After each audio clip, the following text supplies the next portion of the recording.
Okay, so this Torah portion, as I put it together, it's a long Torah portion, but I think there's some stuff in it that you'll find really, really interesting.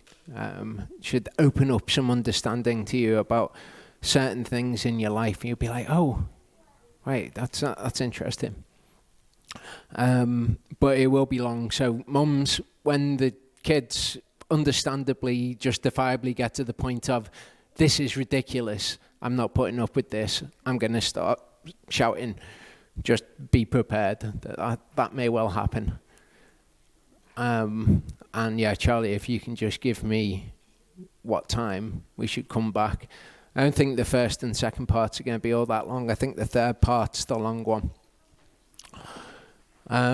But I want to revisit something that I spoke about 3 years ago when I did this Torah portion.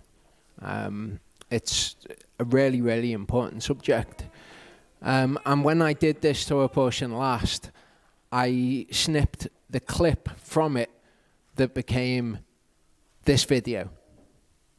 Okay, so when we looked at the idea of conspiratorial thinking and what that actually looks like, and the fact that it is in essence gossip and it is slander, and no matter how well informed we think we are about something or how much evidence we think we have of certain things, that might not be the full picture. So I'm just going to quickly run through some examples that I gave last time, so everyone's on the same page, and then I'll get into some really interesting things about where we get our ideas.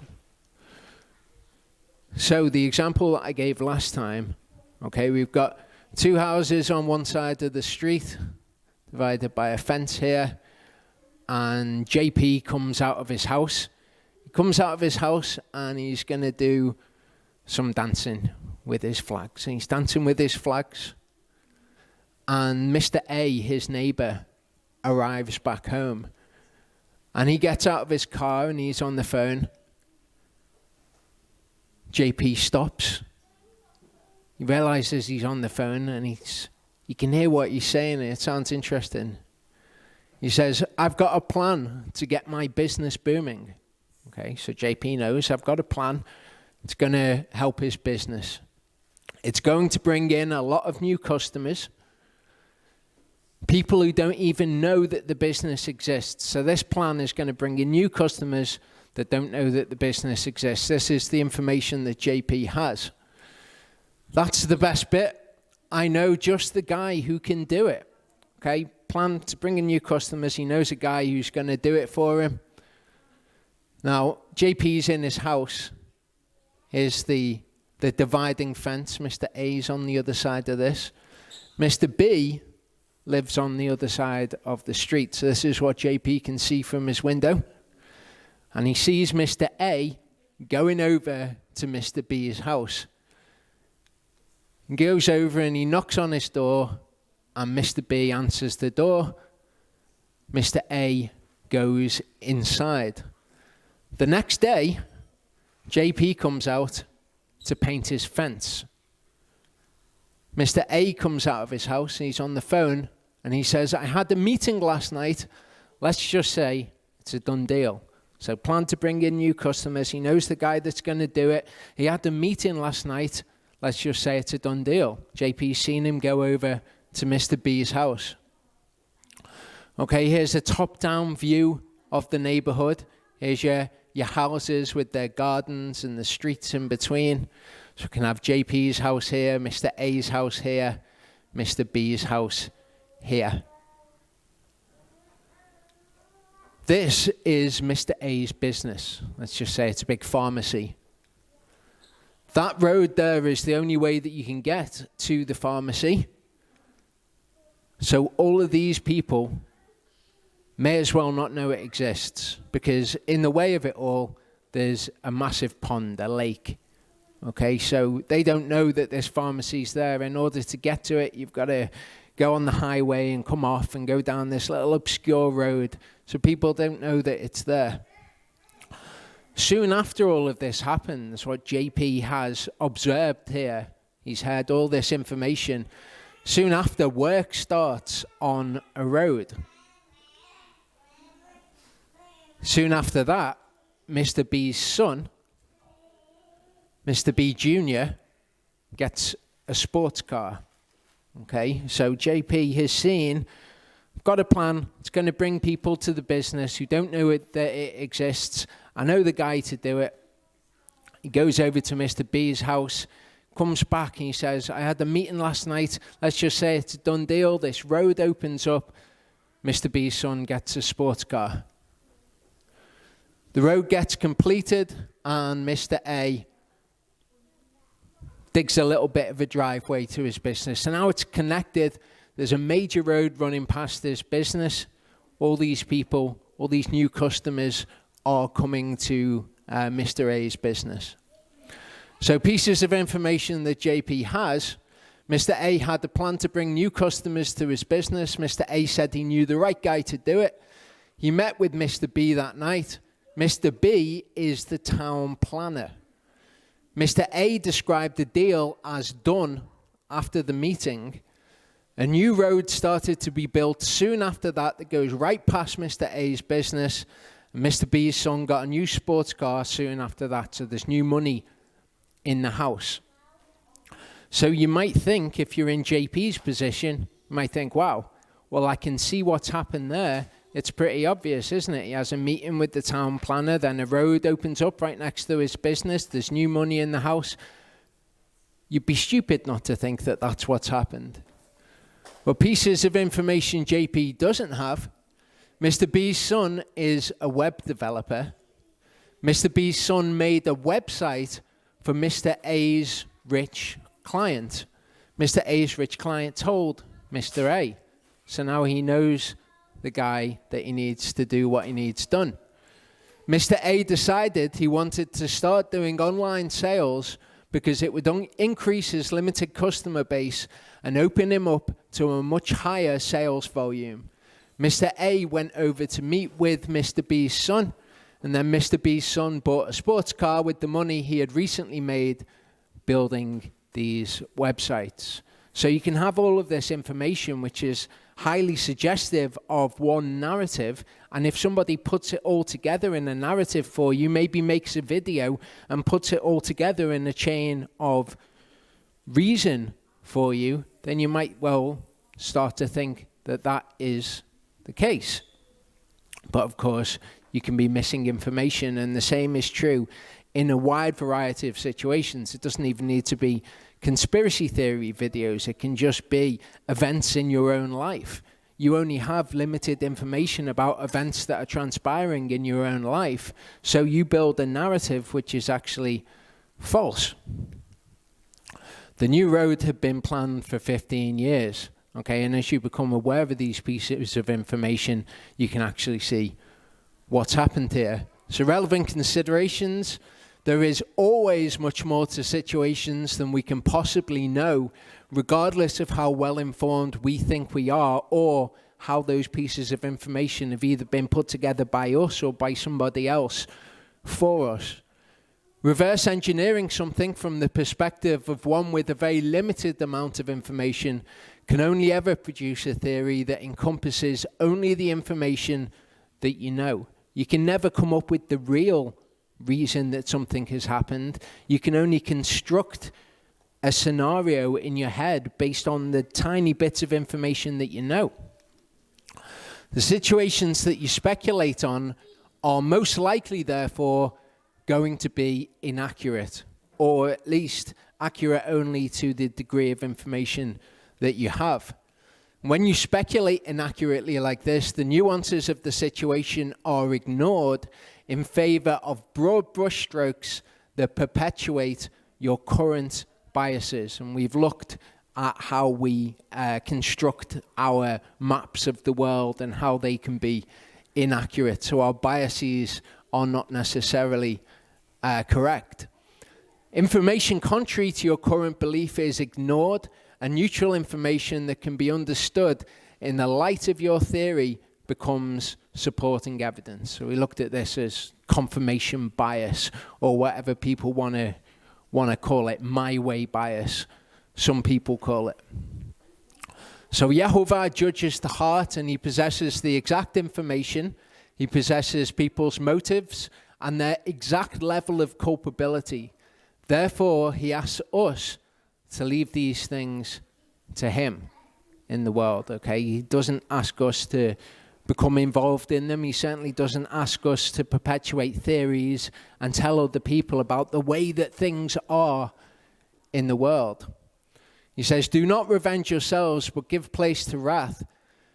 It has been written, vengeance is mine, I shall repay. Okay, and that's why he repays, because he understands the entire situation. He doesn't need us to interject into it, especially when it's very likely to be inaccurate, the things that we're interjecting into that situation. It's only going to be our narrow perspective. So he says, leave all of those things to him.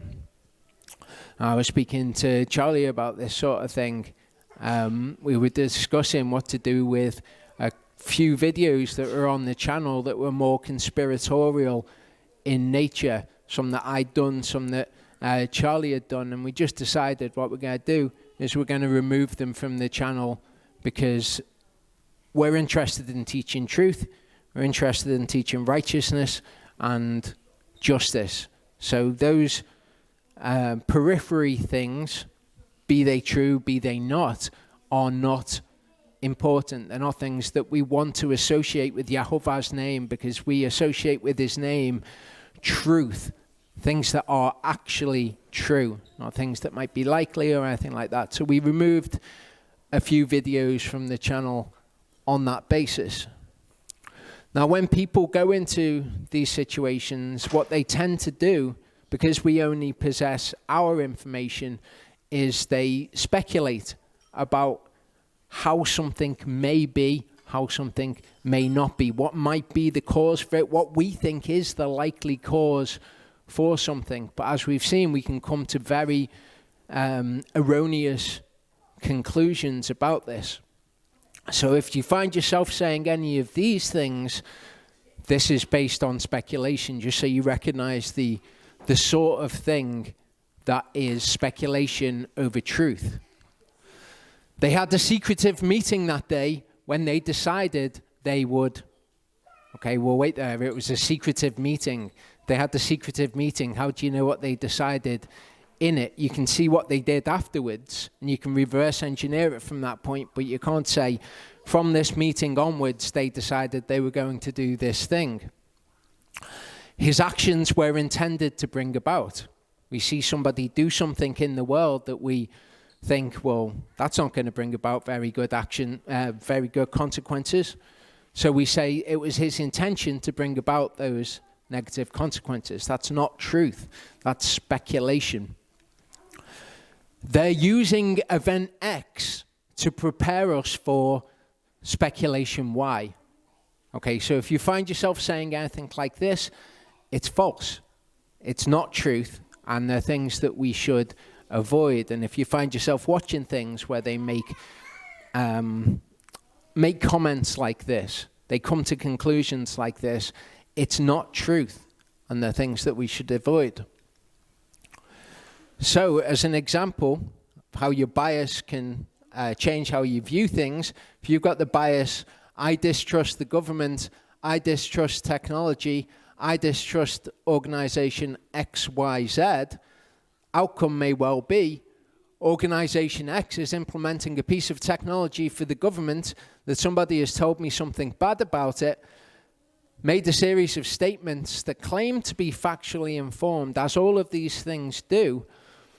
I'm likely to believe what has been said, not because it is true, but because I already agree with that general premise. So I will then put forth that idea into the world as truth. And this is particularly destructive when we associate it with Yahovah and with his name. And there are people who almost exclusively do that. They kind of put a veneer of the Bible over things and then they talk about these things as if they're to do with the Bible, or as if they're predictions that the Bible makes. But since they may well be false, it's not good for us to do that. You have the bias. I think that public morality is being eroded. I distrust people in power.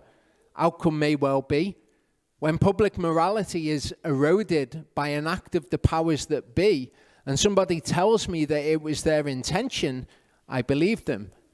At the least, I now give some level of credence to the idea, even though I possess no more credible information on the matter than before they told me.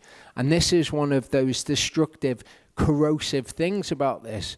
When you listen to things like this, you fill your head with things like this, even though you may recognize, well, wait there, I don't even know if that's true. You will give more credence to that sort of idea than before you heard the idea. So listening to falsity will have a corrosive effect. Okay, it's the same sort of idea as bad company corrupts good morals. We are to focus solely on truth. That's what we fill our heads with the truth. I now give weight to a slanderous fabrication, perhaps, based on gossip, simply because it supports my pre-existing view of reality. So these sorts of things which are slanderous in nature, that are unprovable, that are gossip, are not good for us to give credence to even give the time of day to, in fact. So some relevant considerations. Things are always much, much more subtle and much, much more complicated than we can appreciate when we look at a situation. We have a very limited point of view. People are easier to manipulate into doing the wrong thing by realigning their moral compass than they are to do something that they know is wrong. So the idea that these people are evil, that's why they're doing these things, probably not the case. And in fact, the more that I see of people and the way that they act, the more that I think, well, actually, these people think they're doing the right thing, even if they're massively misinformed. You think of the SJW, okay? They're not doing it because they're evil. There might be some kind of evil tendencies which are played on within this idea of, well, this is virtuous. You want to be associated with this. You want to signal that you are involved in this.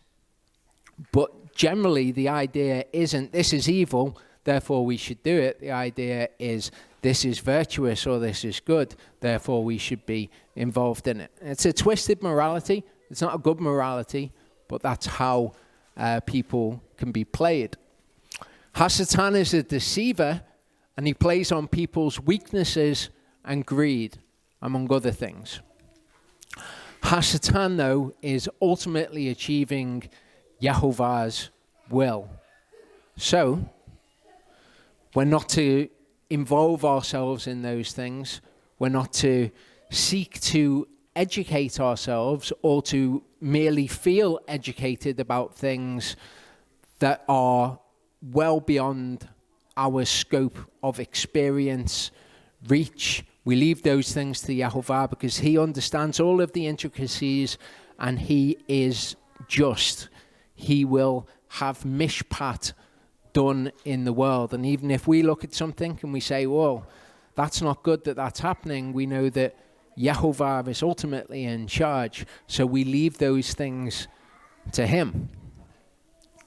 So to get to what I want to talk about today, when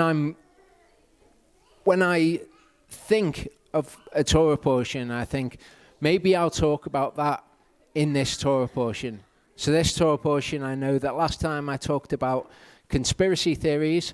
I think maybe there's some more information there. I'm always encouraged when over the course of the weeks that thoughts in my head, I get emails, I have conversations, read scripture that is talking about that thing. That subject is brought up to me.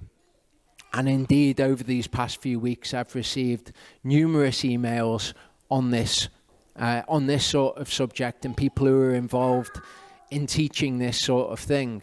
So I'm going to share an email with you that I received as kind of a springboard to talk about certain things.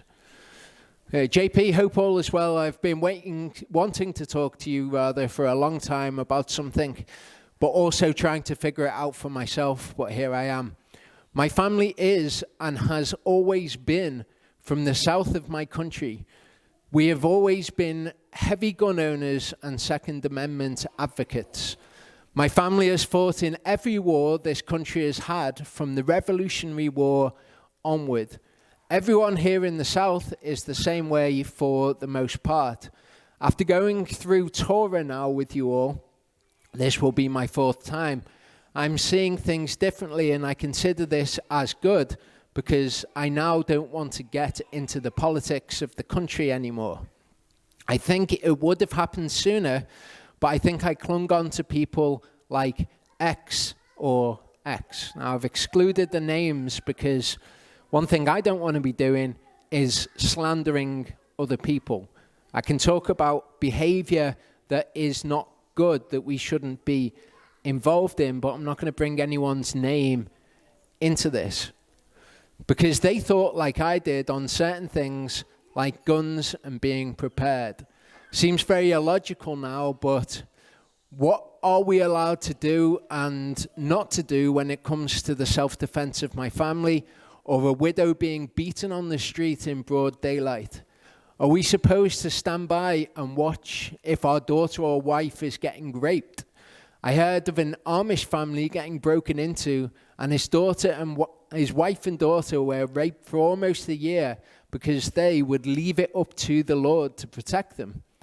I look at certain verses and seem more confused than not.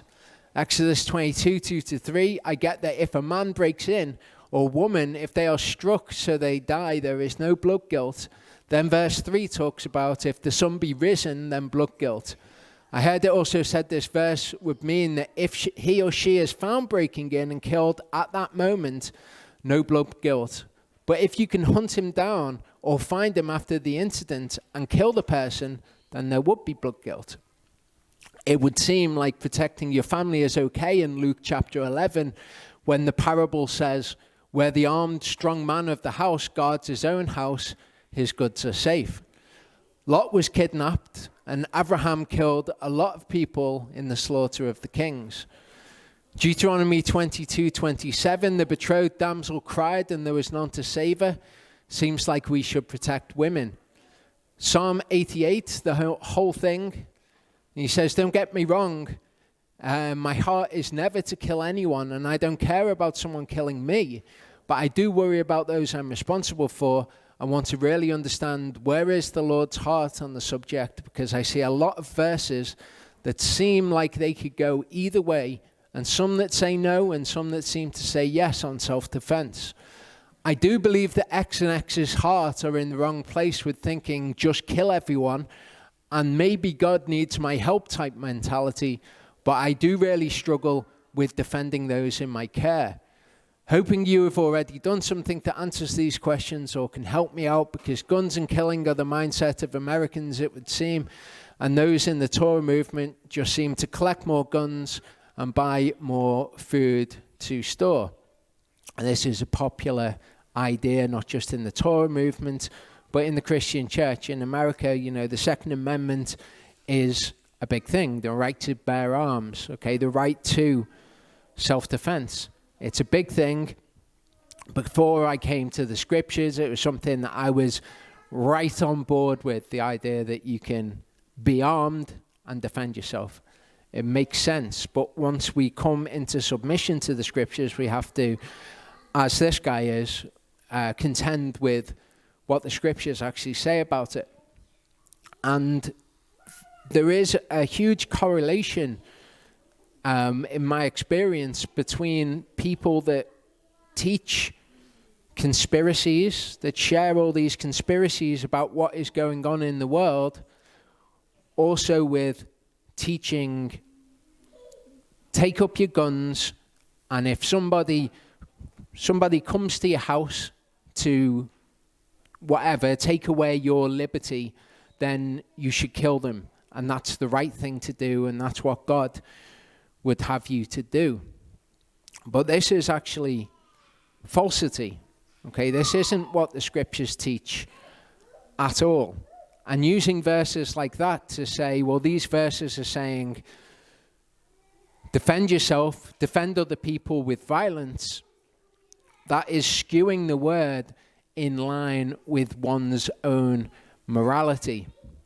Often people kind of confuse the idea of God with the American Constitution.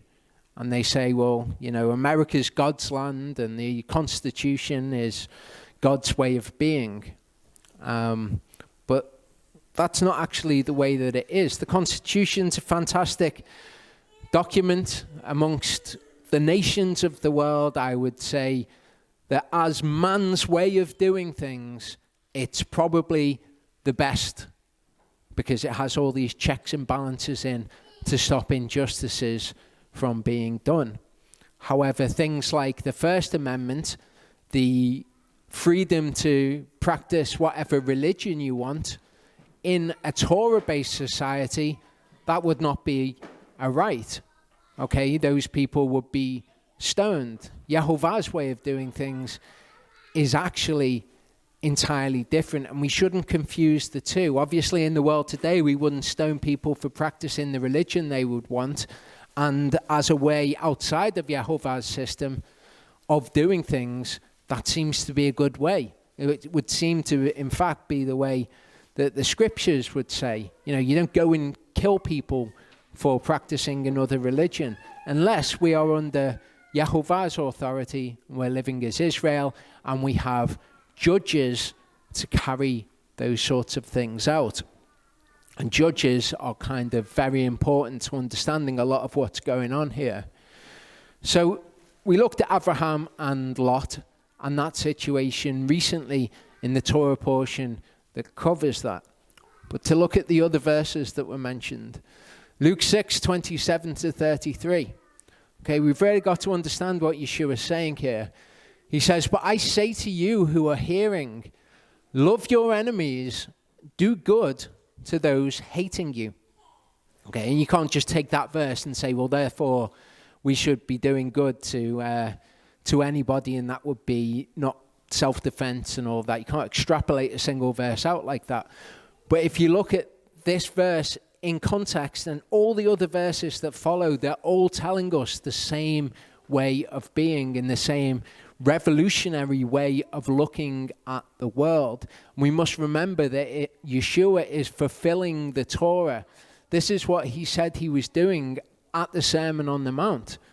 He said that I have not come to destroy the Torah, but rather to fulfill it, to fully preach it. And then he goes on to say, you've heard this said, but I say to you this. You've heard this said, but I say to you this. So Yeshua is going to tell us how to properly interpret what is in the Torah. He says, bless those cursing you, pray for those insulting you. To him who hits you on the one cheek, offer the other also.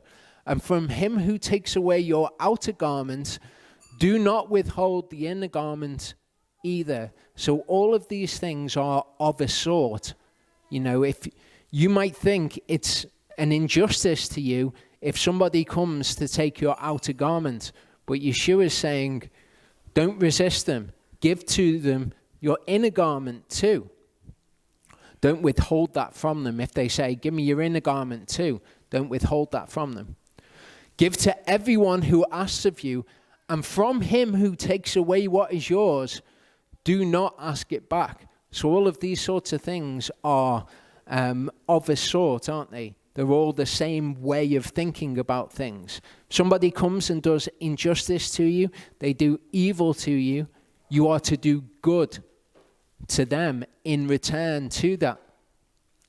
As you wish men should do to you, you also do to them in the same way. If you love those loving you, what favor have you? For sinners too love those loving them. And if you do good to those doing good to you, what favor have you? For sinners do the same.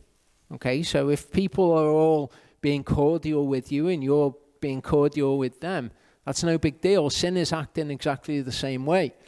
If you lend to those from whom you expect to receive back, what favor have you? For sinners lend to sinners to receive as much back. Rather, love your enemies, do good, lend expecting none in return. That would seem like a huge injustice, along with all these other things as well. They don't make sense to us.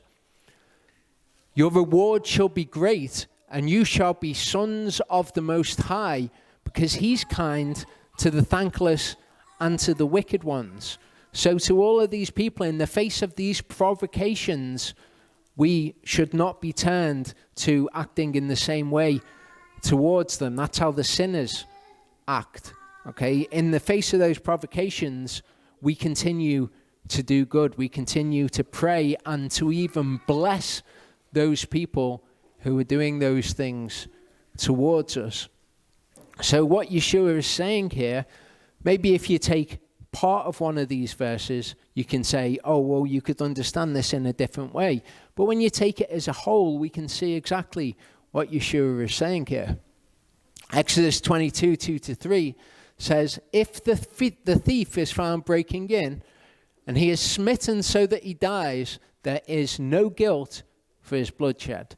So the situation this is talking about is the thief is found breaking in. Okay? The next verse then says, if the sun has risen on him, there is guilt for his bloodshed. So situation, thief is found breaking in.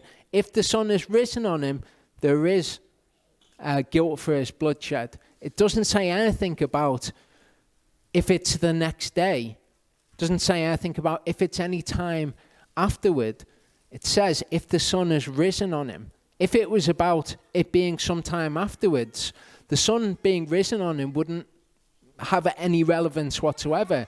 It could be the night time afterwards, and you could kill him at that point. But the deciding factor is if the sun has risen on him.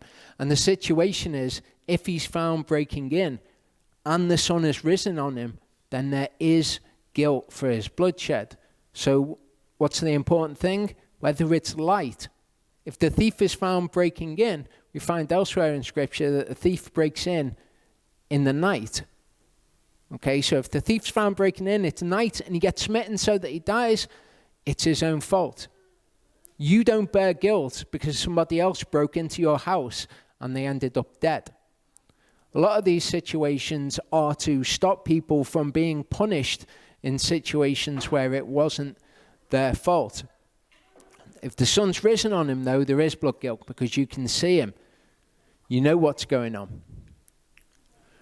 Deuteronomy 22, 23-27 is the same sort of thing. It's a law which is stopping you or stopping somebody from being guilty in a situation where perhaps there is no guilt. Maybe in the night you meant to kill the thief, and then you would be guilty before Yahovah. You wouldn't be guilty by Torah. You wouldn't be executed. There would be no blood guilt held to your account. But when you stood before Yahovah, it may well be a different matter. So here it says, when a girl who is a maiden is engaged to a husband, and a man finds her in the city and lies with her, then you shall bring them both out to the gate of that city. Okay, so they both bear guilt in that circumstance. The girl who's engaged to a husband and the guy that sleeps with her. You stone them to death with stones. The reason that you stone the girl to death with stones is because she did not cry out in the city. Okay, so in this situation, you can say she's guilty because if she was being raped, then she could have cried out and people would have known about it. If she's just there and you find them sleeping together, she can't then say, I was being raped, because otherwise she would have cried out. The man, because he's humbled his neighbor's wife. Thus you shall purge the evil from your midst. So the girl, because she didn't cry out, so you can say that she bears guilt. The man, because he humbled his neighbor's wife. You purge the evil from your midst. If a man finds the girl who is engaged in the field and the man seizes her and lies with her, then only the man who lay with her shall die. Okay, so this is all about the girl's guilt. When the girl is guilty, when the girl is not guilty. You shall do no matter to the girl. The girl has no matter worthy of sin, for the matter is like a man who rises against his neighbor and kills him. So it's the same thing. She might well be guilty in this situation. She might well not be being raped. But if she claims to have been being raped, then you can't stone her to death. Okay, she has no sin worthy of death here on the earth. But when she stands before Yahovah, she may well be guilty. For you found her in the field, and she cried out, the engaged girl, but without anyone to save her. Okay, so one thing, the idea, like to superimpose over this, that this is an act of violence which is being spoken of, is not a logical conclusion to come to. It might well be reasonable. But the other thing that we're talking about here is we're talking about a situation in which there are judges and there are officers in the land of Israel to do justice. So we're not talking about a situation here. We're talking about bringing these people before the judges for their crime. So the idea that this necessitates violence being done and you can get your gun out and go and shoot the rapist, that's not actually there in the passage at all. Matthew 6:38 to 45 says, you heard that it was said, an eye for an eye and a tooth for a tooth. But I say to you, do not resist the wicked, but whoever slaps you on your right cheek, turn the other to him also. Okay, so what Yeshua is teaching on here, this is when he says, I'm going to fulfill the Torah. This is Matthew 5, actually. He says, you heard it said, an eye for an eye, a tooth for a tooth, which is what it says in the Torah. But he's not contradicting the Torah. He's not saying, this is what the Torah says, but I say to you, don't do that. Don't have an eye for an eye, a tooth for a tooth. What is happening here is these people have been taught by the religious leaders kind of the same situation that we've got going on today, that the Torah is being misapplied. The religious leaders are telling them, here we go, we've got a Torah verse that says an eye for an eye, a tooth for a tooth. So if anybody does anything to you, then go and exact vengeance on them. But that law isn't given to your standard citizen of Israel. That law is given to the judges. Okay, all of these sorts of things are all kind of the same sort of reasoning behind them. Okay, he's saying to you, but I say to you, don't resist the wicked. So if somebody comes and they knock your tooth out, you can't go up to them and knock their tooth out, because that's a law for the judges. So Yeshua is explaining the Torah, how it actually works. So you've heard it said, an eye for an eye, a tooth for a tooth. I say to you, do not resist the wicked. Whoever slaps you on your right cheek, turn the other to him also. So this is the same teaching that we read from Luke 6. And he who wishes to sue you and take away your inner garment, let him have your outer garment as well. Whoever compels you to go 1 mile, go with him 2. Apparently it was a thing where the Roman soldiers could compel you to carry their gear a mile. I don't know whether or not that is true, but this is the same sort of thinking here, okay?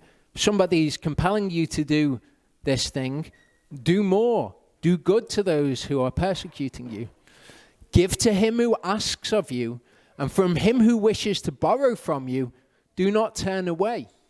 You heard that it was said, you shall love your neighbor and hate your enemy. So again, they're teaching the Torah to the people, and they're saying, this is what the Torah says. This is God's standards. Same sort of thing that we're getting with these Torah teachers today. And many of these people will say, I'm not a teacher, whilst at the same time people are coming to them to learn. So To say you're not a teacher, but to then teach people things is irrelevant. It doesn't matter what we label ourselves. I can label myself one of the elect of Yahovah. It doesn't make me one of the elect of Yahovah. It's all about what I actually do. Okay, so here we've got the teachers in the past, and they're saying, you've heard that it was said by these people, you shall love your neighbor and hate your enemy. This is what they're teaching you, along with an eye for an eye and tooth for a tooth is something that you can do yourself. But I say to you, love your enemies, bless those cursing you, do good to those hating you, pray for those insulting you and persecuting you.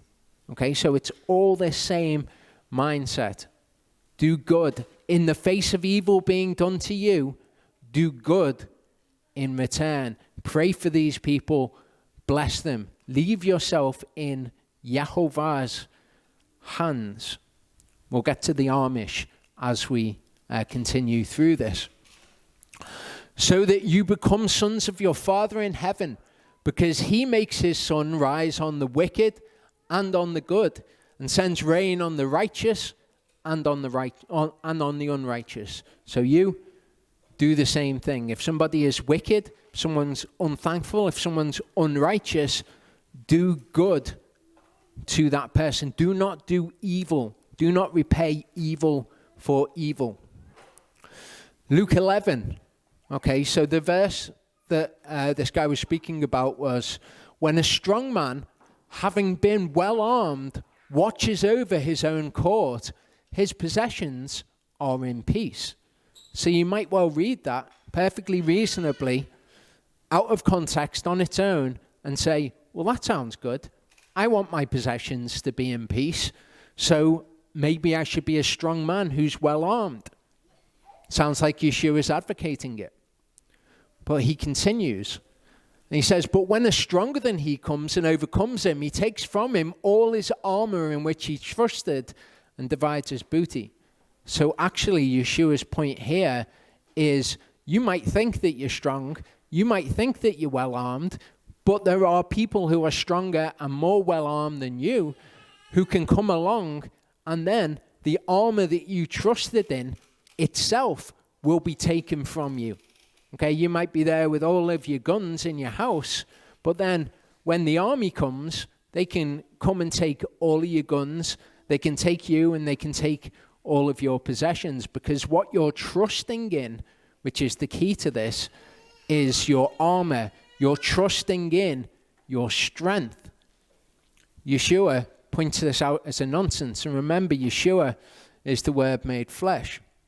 We see the same thing in Psalm 33. It says, the king is not saved by the multitude of an army. Okay, so the king is a strong man and he's well armed. Okay, but the king is not saved by the multitude of an army. A mighty man is not delivered by great strength. Okay, so the strong man who's well armed, his possessions are in peace. But somebody stronger can come along and take his possessions from him and take the armor that he was trusting in. Yeshua's point is, don't trust in your armor. Don't trust in your strength. Trust in Yahovah. A horse is a vain means of safety. Neither does it rescue any by its great power. So you could say a firearm is a vain means of safety. If the place from which you are deriving your feeling of safety and security is anything other than Yahovah, then that is a vain means of safety. You're kind of flattering yourself, thinking that you're going to keep yourself safe, when actually it's quite easy for somebody who is better armed, somebody who is stronger, to come along and to take those things from you. See, the eye of Yahovah is on those fearing him, on those waiting for his kindness. This is where our security comes from. Okay, we're not a strong man, well armed in his house, trying to keep his possessions in peace. Okay, Yahovah's eye being on us, his protection being on us, is what we derive our security from. To deliver their soul from death and to keep them alive during scarcity of food. Our soul has longed for Yahovah, our help and our shield. is he. Okay, not our armor, not our guns. Yahovah is our help and our shield. In times of scarcity of food, he says that he will keep those who fear him fed. That doesn't mean that it's a good idea to just throw caution to the wind. Maybe it would be a good idea to keep some food in reserve in case of some kind of emergency. Emergencies of all types rise all the time. The real problem in this thinking is it's the end times. Yahovah is bringing his wrath on the earth. People are going to suffer during this time. So what I'm going to do is I'm going to protect myself. Whereas what the word says is put yourself in right standing with Yahovah. That's what you need to do to prepare for the end times. The amount of guns that you have is irrelevant. The amount of food that you have is irrelevant. It's a bad idea to have some food.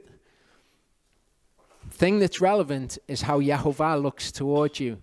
Because when he brings these things on the earth, he is going to punish those that he wants to punish, and he's going to keep safe those that he wants to keep safe. And there's nothing that we can do. All of those sorts of things are vain means of safety. They're kind of standing against Yahovah, saying, okay, bring your worst on the earth. I've got all the stuff I need right here. I'm going to be fine. For our heart does rejoice in him, for we have put our trust in his set-apart name. Let your kindness, O Yahovah, be upon us, even as we wait for you. So that's our trust, that's our safety, it's Yahovah's name. Psalm 82. Elohim stands in the congregation of Ale. He judges in the midst of the Elohim. Okay, so Yahovah is a judge. He judges righteously. He does mishpat on the earth. How long would you judge perversely and show partiality to the wrong? Selah. Give justice to the poor and fatherless. Do right to the afflicted and needy. Rescue the poor and needy. Deliver them from the hand of the wrong. They do not know, nor do they understand. They walk about in darkness. All the foundations of the earth are shaken. I said, you are Elohim, and all of you are sons of the Most High. But as men you die and fall as one of the heads. Arise, O Elohim, judge the earth, for you shall possess all the nations. So when I answered this guy's email, I said to him, I'll just go through these points quick, bam, bam, bam, because I'm working on something at the moment. I said, this is a prayer to Yahovah to rescue the poor and the needy. But that's not actually correct. It says here, you are Elohim, all of you are sons of the Most High. So how long would you judge perversely and show partiality to the wrong? So it is talking to Israel. It says, give justice, give mishpat to the poor and fatherless. Do right to the afflicted and needy. Rescue the poor and needy. Deliver them from the hand of the wrong. Okay, so is that talking about us taking up firearms and going and doing violence to the people who are wrong? Well, of course, Yeshua fulfilled the Torah. We can't read Yeshua's words in alignment with that view. But if we understand that he gave judges on the earth to do justice, they're the ones that he asked to do mishpat. He gave his mishpatim to the judges. One of the mishpatim is eye for an eye, a tooth for a tooth. So it's saying Elohim, he judges in the midst of the Elohim. It says, how long would you judge perversely? So it's about judgment being made. Show partiality to the wrong. Again, these are the mishpatim. Don't show partiality to one person or to another, especially not to the wrong for the sake of a bribe and all of those things. Give mishpat to the poor and fatherless. Okay, again, these are the mishpatim. The ones who did mishpat are the judges. Do right to the afflicted and needy. Rescue the poor and needy. Deliver them from the hand of the wrong. it says, you are Elohim. Okay, Elohim, when referring to men, okay, and also the idea of Yahovah being Eloah or Elohim comes from the idea of someone being mighty, okay, being one who is mighty. Elohim in Scripture is used to refer to kings. Kings can be referred to as Elohim. It's also used to refer to the judges. It's used to refer to Yahovah's authority on the earth. So he's saying, you are sons of the Most High. You are Israel. Every time Yahovah comes through the prophets and he admonishes Israel for the state that they've fallen into, the things that he concentrates on are the things that Yeshua says are the weightier matters of Torah. He says things to them like, you don't do justice to the poor. It's exactly the same sort of admonition. Okay, so Israel doesn't do his mishpatim. He's put people in place in Israel to do these things, kings, judges to do these things, and they don't do them. What this isn't is a call for us to take up firearms and go and wipe out what we see as injustice, to deliver people from the hands of those that we see as wrong. Yahovah's given his Torah, he's given his judges to do justice.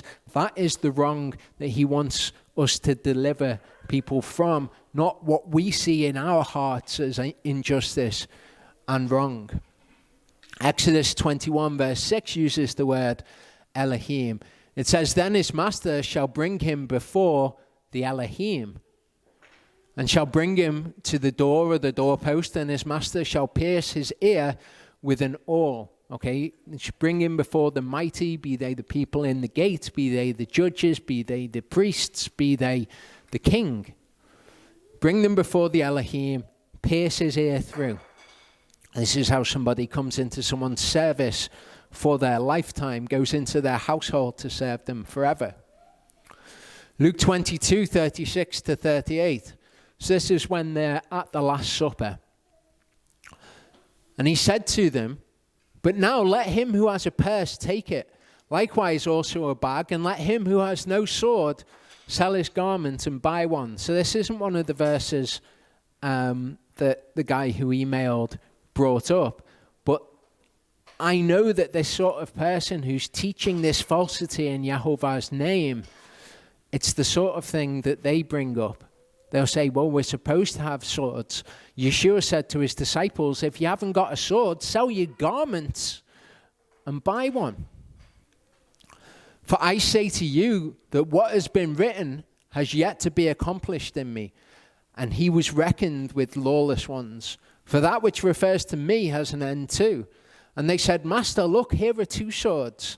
And he said to them, that is enough. He didn't say, oh no, all of you are going to need swords.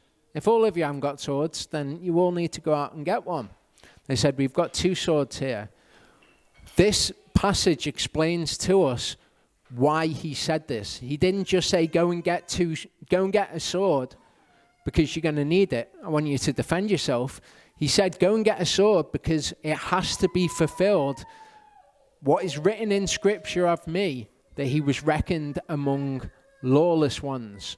So when they come to capture Yeshua, he was reckoned among lawless ones because they had swords. And we can see what happened.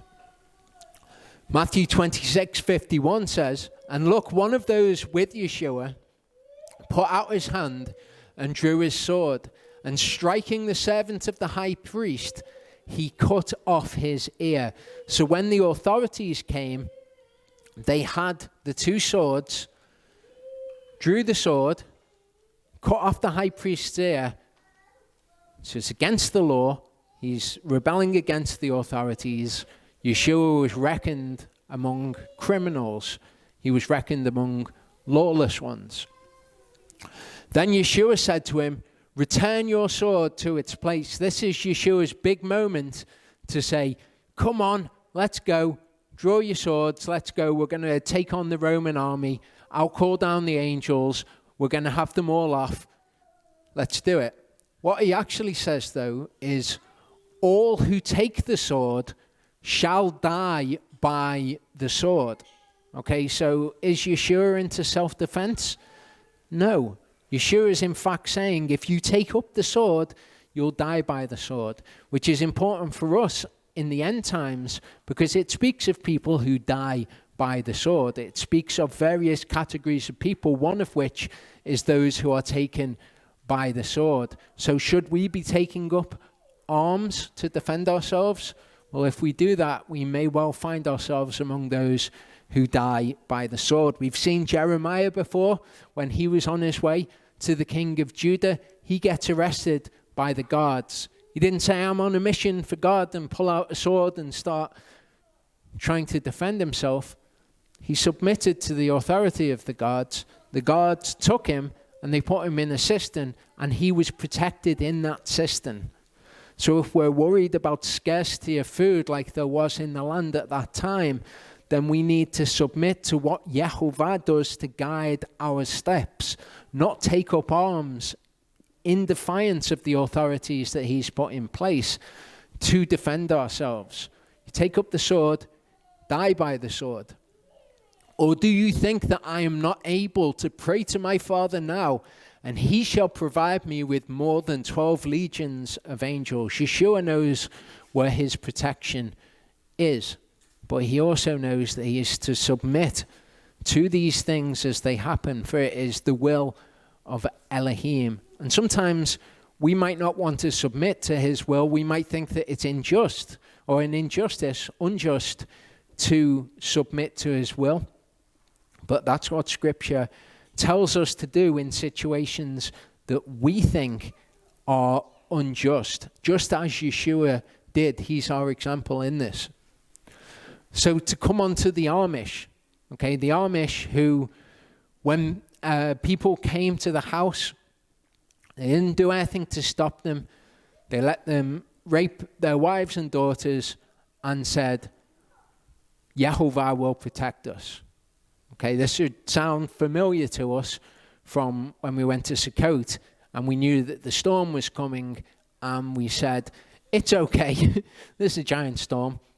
Yahovah will protect us. All well-meaning, however, Yahovah didn't protect us from the storm. Everything got flattened. And that's simply because to do so is to test Yahovah. You don't put yourself in the way of danger and say, God himself will come down and will protect us. Especially not night after night for the course of a year, when you can simply call the police and say, there's some people here, or there are people who come, they've done this horrific thing. Please stop them from doing this in the future. You don't say, no, we don't need to do anything in this world ourselves. God will protect us from this thing. So that is worlds apart from what I'm saying. I'm not saying to test Yahovah. I'm saying, though, that we do not kill people when something happens that we think is an injustice. The other sort of attitude which is promulgated by this sort of person is the idea of civil disobedience. Again, some kind of injustice in the world. So what do? Civil disobedience. Refusal to obey laws that are immoral or unjust. Appeals to one's sense of justice. Put issue on public agenda. Draw attention to unjust laws. Disobedience must be open, public, non-violent. For the people of the world, maybe that's good. Maybe that's the best way to rebel against the authorities that are in place on the world. Don't be violent.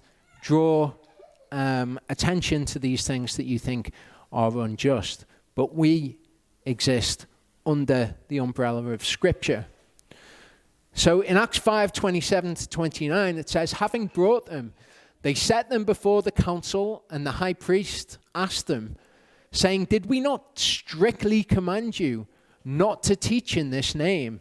And look, you have filled Jerusalem with your teaching and intend to bring the blood of this man upon us. And Peter and the other apostles answering said, we have to obey Elohim rather than men. So if the unjust law that you're talking about is in contravention to the Torah, it's asking you to break Elohim's law, we have no part in that. Okay? That's not civil disobedience. That is obedience to the higher authority. We are obedient to Elohim. So what I'm not saying is if they ask you to break the Torah, you do that in any way, shape, or form. However, we are to obey the authorities which are on the earth. We're not to be involved in civil disobedience. I heard one of these people, I put one of their videos on because the title was relevant to what I was talking about in this Torah portion. And they were just, it was horrific. It was really something that really got to me when I watched it. They were basically saying, if the elections process in our country has failed, then we have a remedy available to us as Americans. We've got guns. We've got bullets. If they come to your house and they want to do this, that, or the other, they want to enforce this law, then take up arms and kill them. It really got to me because all of it is underneath this veneer of, oh, I'm a Bible believer. All of this comes from the Bible. This is what the Bible teaches us that we should do. And of course, that's not true. It is falsity being proclaimed in Yahovah's name. Romans 13, 1-7 says, let every soul be in subjection to the governing authorities. And one of these people, I know for a fact, they've got a video which speaks about Romans 13 and says, the authorities spoken of in Romans 13 are not the king, not governors or anyone like that. The authorities spoken of are the Levites. Okay? Paul is not writing to people in Rome about following the Levites. Okay? The authorities, as we'll see as we continue through this, are human authorities on the earth. And we're going to look at a plethora of other scripture that will show us that it's human authority, not the Levites. So again, it's this false teaching of you don't have to obey authorities.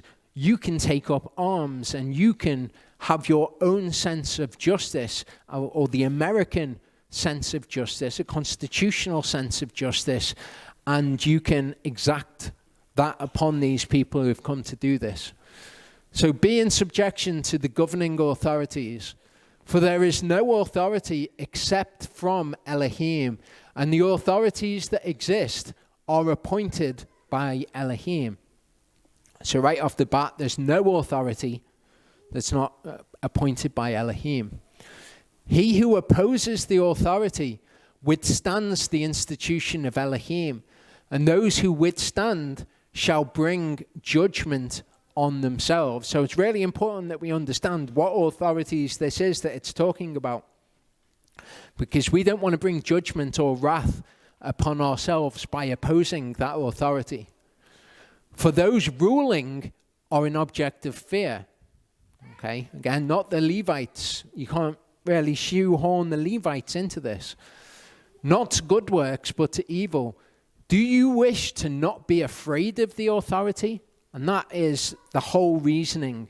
That's what people don't want. They don't want to be in subjection to authority. Okay, people don't even really want to be in subjection to Yahovah's authority a lot of the time. Obviously, people like we do want to be in subjection to Yahovah's authority. But that right there is just identified the whole matter. Do you wish to not be afraid of the authority? Do the good, and you shall have praise from it. For it is a servant of Elohim to you for good. So this is where the idea comes from, I think, that it's talking about the Levites. They're a servant of Elohim. But as we'll see, all human authority is a servant of Elohim. He's put it all in place. if you do evil, be afraid, for it does not bear the sword in vain. And I know one of these guys in this video where he's talking about the Levites being the authority. He says, because the Levites all had swords, because they had to guard the charge of the tabernacle. But as we've seen before, guarding the charge of the tabernacle wasn't taking up arms and stopping anybody from, disrupting the tabernacle. That's not what guarding the charge meant. Guarding the charge of the tabernacle given to the Levites was to carry it and to set it up and to break it down and to carry all of the holy objects. That's what guarding the charge was. The idea that they had swords, okay, it's not a scriptural idea, it's just an idea to justify interpreting this scripture in this way. For it is a servant of Elohim, a revenger to execute wrath on him who practices evil. So this is talking about the authorities on the earth. We'll see Peter talking about this idea that these authorities, bad authorities, are a punishment to wicked people. Therefore, it is necessary to be subject, not only because of wrath, but also because of the conscience.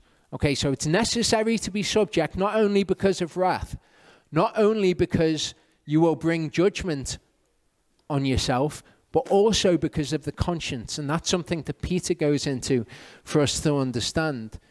It says, for because of this, you also pay taxes. It's not talking about a tithe to the Levites. It's talking about paying taxes to human authorities. You pay taxes because they are servants of Elohim, attending continually to these duties. Render therefore to all what is due to them. Tax to whom tax is due, toll to whom toll, fear to whom fear, respect to whom respect. And that's not based on your own reckoning of, well, that person's not worthy of respect, so I'm not going to give them respect. Yahovah's idea of who is to be respected, the ruler, the governors, the government, they're the ones to be respected. Titus 3, 1-2. Okay, so here we see very clearly that what Paul is talking about is human authorities. He's writing here a letter to a pastor or a letter to a leader of an assembly, telling them how to teach people to be.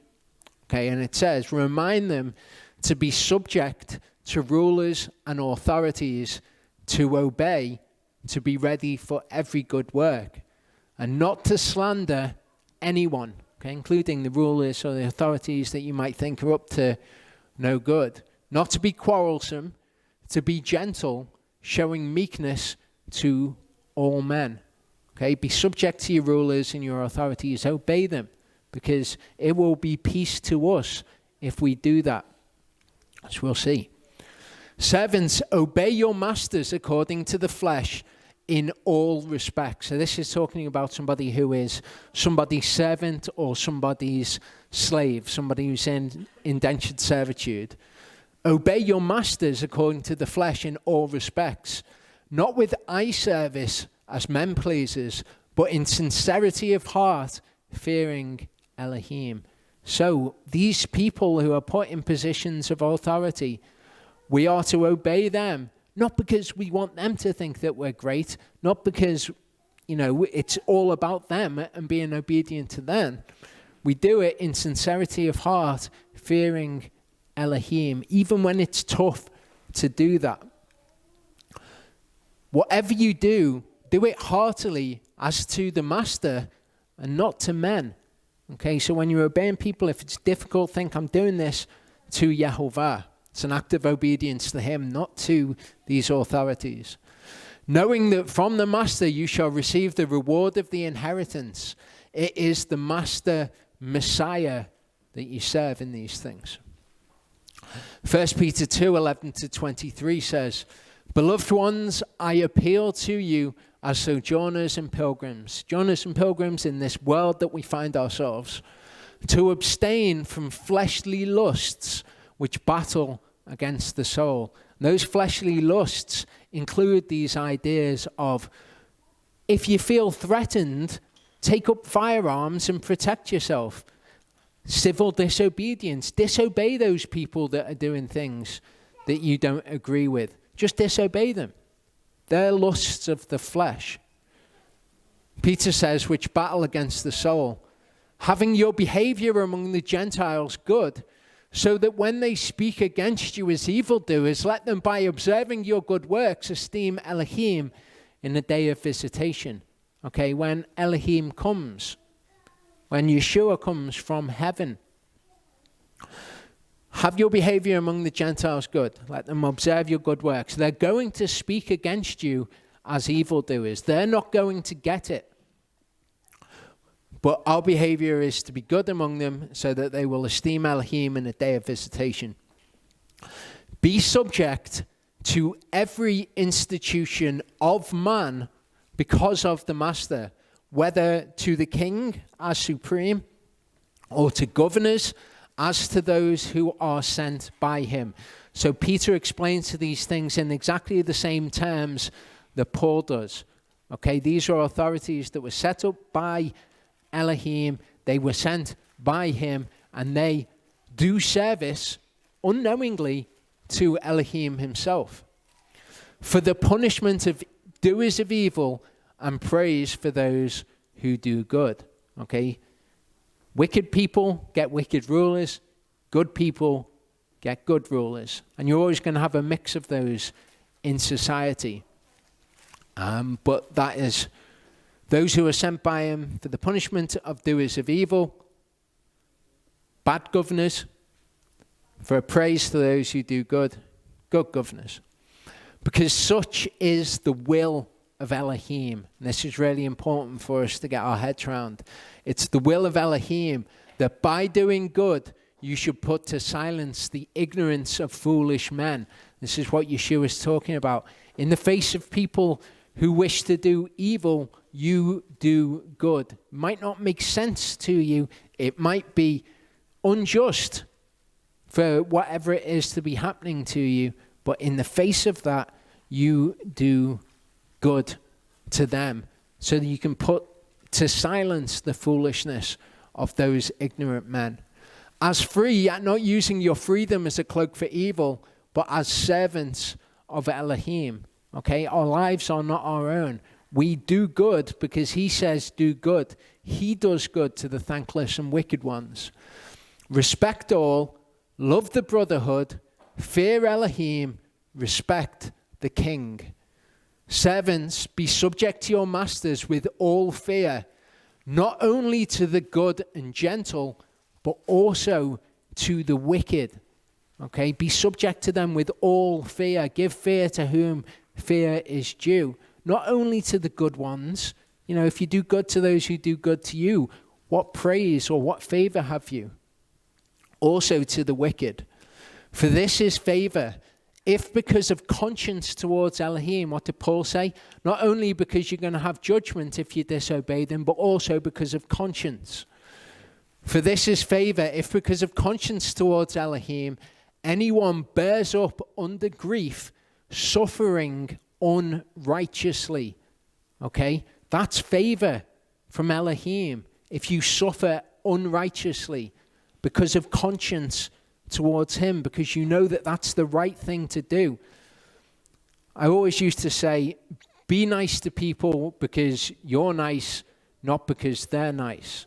But the scriptural way of looking at that would be, do right to people because it's right, not because they're right. Okay? So this is favor if because of conscience towards Elohim, anyone bears up under grief, suffering unrighteously. For what credit is there in enduring a beating when you sin? Just like doing good to those who do good to you. But if you suffer for doing good and you endure, this finds favor with Elohim. The world is not a very good place.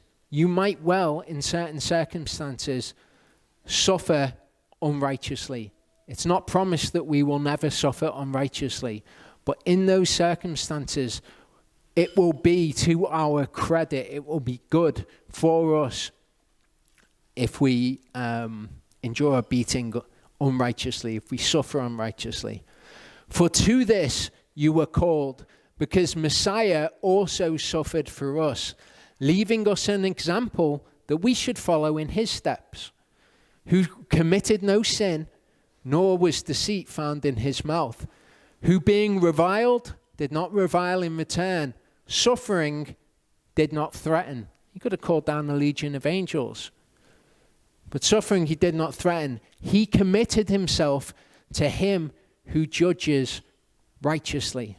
Okay, because when all's said and done, this experience in this world is nothing compared to all that there is, compared to judgment from Elohim to be judged worthy of inheriting everlasting life, of inheriting the kingdom. We put ourselves in his hand. If we have to suffer unrighteously for the sake of his name, we have to suffer unrighteously. If we have to give our lives, we have to give our lives. But we don't do evil in recompense for evil being done to us. 1 Timothy 2, 1-4, again, he's writing to Timothy about how he should lead the assembly. First of all, then, I urge that petitions, prayers, intercessions, and thanksgiving be made for all men, for kings and for all those who are in authority, in order that we lead a calm and peaceable life in all reverence and seriousness. So we don't spread conspiracy theories about our leaders, okay? We leave what's going on with them to them and Yahovah, because we don't have all the information. And what we are actually to do is to pray for them. Think of this. When was the last time you prayed for the leaders of the country? You prayed for the leadership of the world. You prayed for all those who are in authority. Yahovah says, do this because it will be your peace. It will be our peace if you do this.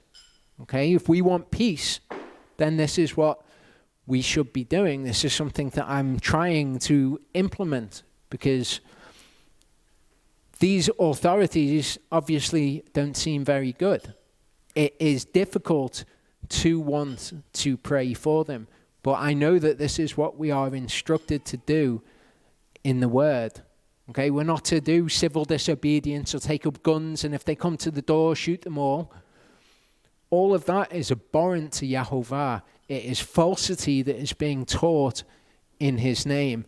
This is rather what we are to do. If we're to suffer unrighteously, we suffer unrighteously. We pray for these people. Exactly what Yeshua told us to do. Pray for our enemies, if indeed they are our enemies. For this is good and acceptable before Elohim, our Savior, who desires all men to be saved and come to the knowledge of the truth. That's what ideally he'd want. He doesn't want all of the wicked in the world to die and to be punished. He would much rather that they came to repentance.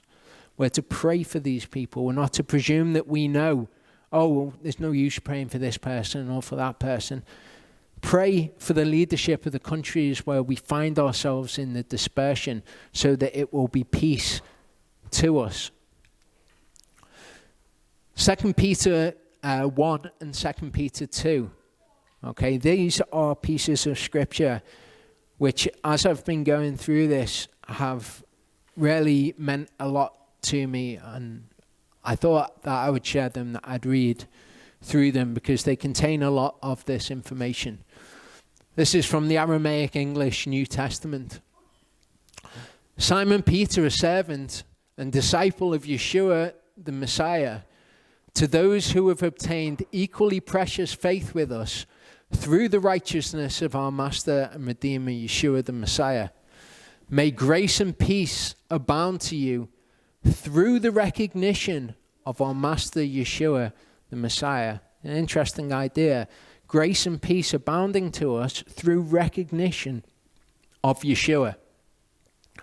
as the giver to us of all things that be of the power of Elohim to life and the fear of Elohim through the recognition again of him who has called us to his own glory and moral excellence. This is how we have grace and peace in the world, through the recognition of these things. The word is to be to us as a light, of an amazing promise that we have of the future. Regrettably, a lot of these sorts of people have turned the word into something where it is foreboding, where what is coming in the future is dark and it is something to be feared.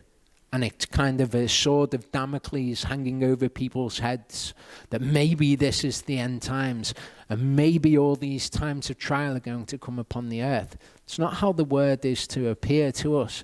Certainly not how we are to feel about the word and about the promises we've been given. Wherein he has given you very great and precious promises, that by them you might become partakers of the nature of Elohim, while you flee from the corruptions of the lusts that are in the world.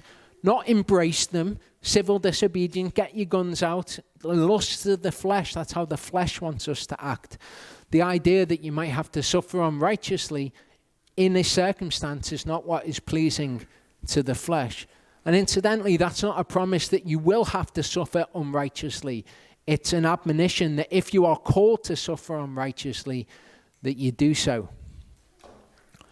Verse 5 says, and while you apply all diligence in the matter to do the word, add to your faith moral excellence, and to moral excellence knowledge, to knowledge perseverance, to perseverance patience, and to patience the fear of Elohim. To the fear of Elohim, sympathy with the brotherhood, and to sympathy with the brotherhood, love. For while these are found in you and abounding, they render you not lazy and not unfruitful in the recognition of our Master Yeshua the Mashiach. For he in whom these are not found is blind, does not see, and has forgotten the purification of his former sins. Therefore, my brothers, you be exceedingly diligent to make your calling and election certain by your good actions. For by so doing, you will never fall away. And as we've seen, good actions is not necessarily what we would agree with in our flesh as what is good to do in certain circumstances. For thus will entrance be given you abundantly into the everlasting kingdom of our Master and Redeemer, Yeshua the Mashiach.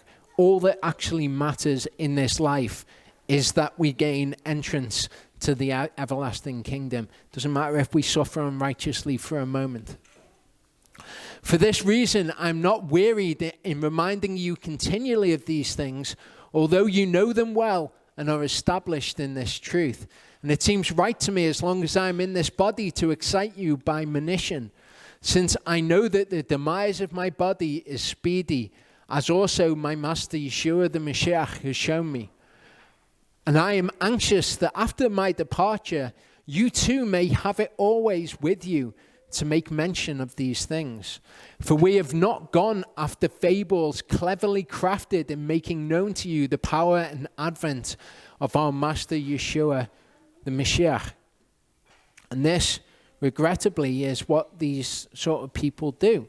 They weave all of these sorts of narratives into biblical prophecy, and they paint such a dark picture of the end times, and they say, you know, all this darkness is coming on the world, and you're going to have to get your guns ready and get your food ready, because when this comes, you want to be ready for it. You want to protect yourself. It's all completely against what we've looked at today, okay? But we've not gone after fables cleverly crafted by men to teach us about the power of Elohim or to teach us anything about the scriptures. But it was after we had been spectators of his majesty. Remember, this is Peter writing. Peter, who was there during the transfiguration.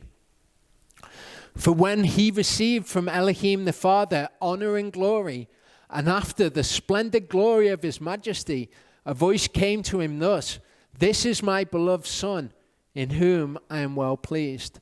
We also heard this identical voice from heaven, which came to him while we were with him in the set-apart mount, in the transfiguration. And similarly, we are eyewitnesses of his majesty. We've seen what he does in our own lives. We know the transformation in us. We know what the power of Elohim is. We don't need to captivate men's minds by giving them things that the world already agrees with. Men already have this idea of Armageddon and the end times, and, preppers want to get guns and food. They all agree with that. We don't have to feed into that way of thinking to tell them who Elohim is. We're eyewitnesses of the majesty of Elohim. We have furthermore a certain word of prophecy, and you will do well if you look to it as a light that shines in a dark place, until the day will dawn and the sun will arise in your hearts. This is not how people treat prophecy today. People don't have prophecy as a light that shines in a dark place. They have it as an impending, foreboding darkness on the world, this thing which is going to come upon the world. We have furthermore a certain word of prophecy. You will do well if you look to it as a light that shines in a dark place, until the day will dawn and the sun will arise in your hearts, having the previous knowledge that no prophecy is an exposition of its own text. No prophecy explains itself. Okay, no prophecy is of private interpretation, as the Greek says. There is no prophecy in Scripture that you can look to on its own and say, I know from this prophecy what is going to happen. And yet this is what these people do. These false teachers who are teaching falsity about how we should handle the word of truth. They look to events in the world and they say, from this prophecy which stands on its own, we can say, well, maybe this event is that, or maybe this event is that. But the things that are an exposition of the text of prophecy are the other texts of Scripture. We don't look to it and say, I wonder who the beast is. Maybe the beast is that guy, or maybe the beast is that guy, or maybe the beast is a system, or maybe it's this, that, and the other, because that prophecy isn't to stand on its own as an exposition of its own text. We look to the other text of Scripture to see what beasts are. But people who lead his people astray, they lead them into fear, and they lead them into foreboding and darkness and thinking that they need to protect themselves, and not into what the Scriptures talk about, which is that Yahovah can preserve the righteous and he can deliver the unjust to the day of judgment. They don't do that. So we have that previous knowledge of what prophecy is. You don't look to the world and say, well, maybe it's this, maybe it's that, maybe it's the mark of the beast. Maybe this is the mark of the beast. Maybe that's the mark of the beast. It controls whether you buy or sell. So that's the mark of the beast, surely. We look to prophecy and we understand it. And we look to prophecy as a light. For at no time was it by the will of man that the prophecy came, but set apart men of Elohim spoke as they were moved by the Ruach HaKodesh. But in the world, there have also been false prophets, as there will likewise be false teachers among you. Okay, so just as there were false prophets, there are going to be false teachers among us. We should expect it, and we should recognize these people teaching falsity and teaching the opposite of the name of Elohim as our security in the future. We should recognize them. Who will bring in destructive heresies. We've got an idea of what heresy is from the Catholic Church, but that's not actually what it is. It's this idea of these dissensions and these kind of pockets of ways of looking at Scripture. It's the word that Paul uses in Acts 24, verse 12, or verse 14 rather, where he says, the way which they call a heresy, that's what I follow. Denying Master Yahovah who bought them, thus bringing on themselves swift destruction. Many will go after their profaneness, on account of whom the way of truth will be reproached. So the idea of you're to suffer unrighteously if that's what's asked of you, that will be reproached. That will be looked down on in favor of, oh, let's feed our flesh. Let's do what our flesh wants to do to feel safe. In the greediness of raving words, they will make merchandise of you. Our channel on YouTube is not one that we have monetized. The reason that we have not monetized it is because we don't want to be putting worldly adverts with who knows what content in before the eyes of people who have come to seek the word of Elohim. Not something that we're interested in. But these sort of people have got monetized channels. Okay, they make merchandise of the people who come to view their profaneness, their raving words, their conspiracy theories, their painting pictures of darkness. If there's one driver in the human psyche, it is fear. When people are fearful, then they want to feel protected. They want to be as informed as possible about the darkness, which is this picture that they paint, instead of seeing prophecy as a light in the darkness. People want that information, and they come to hear people who profess to have more information about these things which are of threat to people, or supposedly of threat to people. So in the greediness of raving words, they will make merchandise of you, whose judgment of a long time is not idle, and their destruction never sleeps. And that's not saying monetizing your channel is bad, and that's making merchandise of people. But when you're teaching profaneness, you're teaching darkness to people, and they're coming to you to hear the word of Elohim, to know Elohim's name, and you're misrepresenting him. That is making merchandise of people. So if people monetize their channels, that's up to them. I'm not making a moral judgment about that. For if Elohim spared not the messengers that sinned, but cast them down to the infernal regions in chains of darkness, delivered them up to be kept to the judgment of torture. And if Elohim did not spare the former world, but preserved Noah, the eighth person, a preacher of righteousness, when he brought a flood on the world of the wicked, and burned up the cities of Sodom and Amorah, and condemned them with an overthrow, making them a demonstration to the wicked who should come after them. And also he delivered righteous Lot, who was tormented by the filthy conduct of the Torahless. For that upright man, dwelling among them in seeing and hearing from day to day, was distressed in his righteous soul by their Torahless deeds. If he did that, if he protected the righteous, he took Lot from the very midst of the city that he was going to destroy. Master Yahovah knows how to rescue from afflictions those who fear him.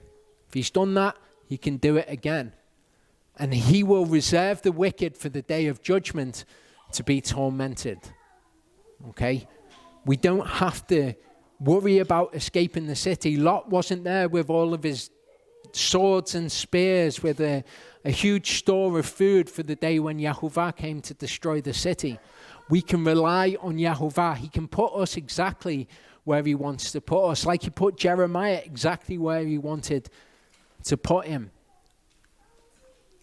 Especially them who go after the flesh in lusts of pollution and despise government, daring and boasting without cause. They do not quake with awe while they blaspheme. And blaspheming isn't something that you just do to God. Blaspheming you can do one to another. Okay, it's speaking against the name of somebody. Okay, so those who go after the flesh, in the lusts of the flesh, the lusts of pollution, get your guns, do civil disobedience, all of that sort of stuff, despise government, daring and boasting without cause, because Yahovah's got all these things in hand. They do not quake with awe while they blaspheme these things. They blaspheme the authorities that Yahovah has put in place. as opposed to the messengers or the angels, greater than they in might and valor. Do not bring against them a reproachful judgment. The angels don't take it upon themselves to bring reproachful judgment. They leave that to Yahovah as well. But these, like nasty beasts that by nature are for slaughter and corruption, while engaging in evil speech regarding things they don't know, will perish in their own corruption. They being persons with whom iniquity is the reward of iniquity, and by them rioting in the daytime is accounted delightful. Oh, civil disobedience, let's get our guns and shoot all the government. Defiled and full of blemishes are they, indulging themselves at ease while they give themselves up to pleasure. They give themselves up to those things that their flesh want to do. And this is so serious when it comes to teaching the people of Elohim, representing Yahovah's name to them as this, and then saying that they go out and do this on the world or in the world in contravention to what Yahovah has said. This is so serious. Peter will go on to explain the sorts of things these people are engaged in. I'm not saying that the sorts of people I'm thinking of are engaged in all these things, but these are the sorts of activities. Having eyes that are full of adultery and sins that never end, seducing unstable souls. That is certainly true when those who are fearful of what is coming on the world go to them. Having a heart exercised in greed, children of cursing, having left the correct path, they wandered and gone in the way of Balaam, the son of Beor, who loved the wages of iniquity, the false prophet, and who had for the corrector of his transgression a mute mule, which speaking with the speech of men rebuked the madness of the prophet. These are wells without water, clouds driven by a storm, persons for whom is reserved the blackness of darkness. And people think the blackness of darkness, that's talking about where they're going to go when they die. It's not. The blackness of darkness, we know what light is, and we know what darkness is in the scripture. By pursuing after all of these things, all of these nonsenses, then what they're pursuing after is darkness. And they are bringing darkness upon themselves. And they're turning prophecy into foreboding darkness that's coming on the world. So for them, it's reserved the blackness of darkness. But that's not for us. We have the light of prophecy and the promises of Yahovah. We know he preserved Noah. We know he preserved Lot. And we know he preserved Jeremiah. We know we can do the same. For while they utter astonishing vanity, they seduce with obscene lusts of the flesh them who have almost abandoned these that walk in error. That's what they do. They come with their nonsense stories of darkness of the future, and they seduce people who are trying to walk on the path, the right path, trying to walk in the light. And with fear, they draw them back into the corruptions and pollutions of the world, the lusts of the flesh. Get guns, you'll be fine. Get loads of food, get loads of guns, make sure that you're safe, live somewhere away from the major population centers, and then Yahovah can do whatever he wants, you'll be fine. They promise them liberty while they themselves are the slaves of corruption. For by whatever thing a man is vanquished, to that he is enslaved. I'm not going to suffer unrighteously. If that's where you fall, that's where you fall.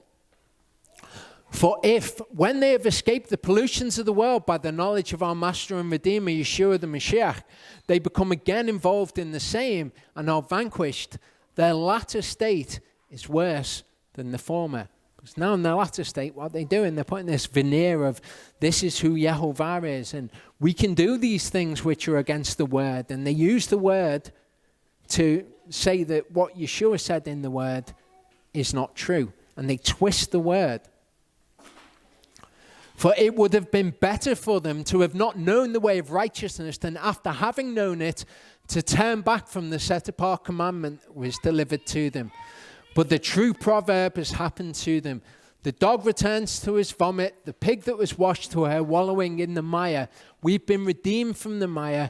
We've been given great and precious promises. We have the light of prophecy, promises that have been given to us. We don't return to the mire and the fear and the corruption that is caused by the lusts of the flesh. What it reminds me of is this. Mark 15, 6 to 11. And at a festival, he released to them one prisoner, whomever they were asking. There was one called Barabbas, chained with his fellow rebels, who had committed murder in the uprising.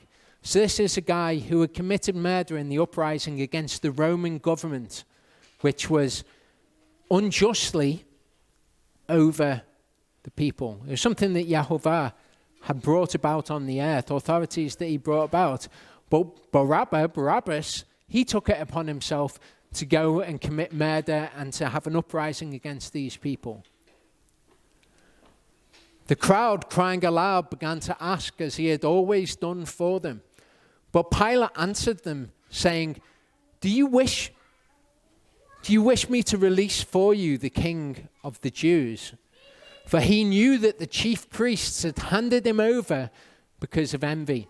Religious leaders again. We don't want Yeshua. Who do we want?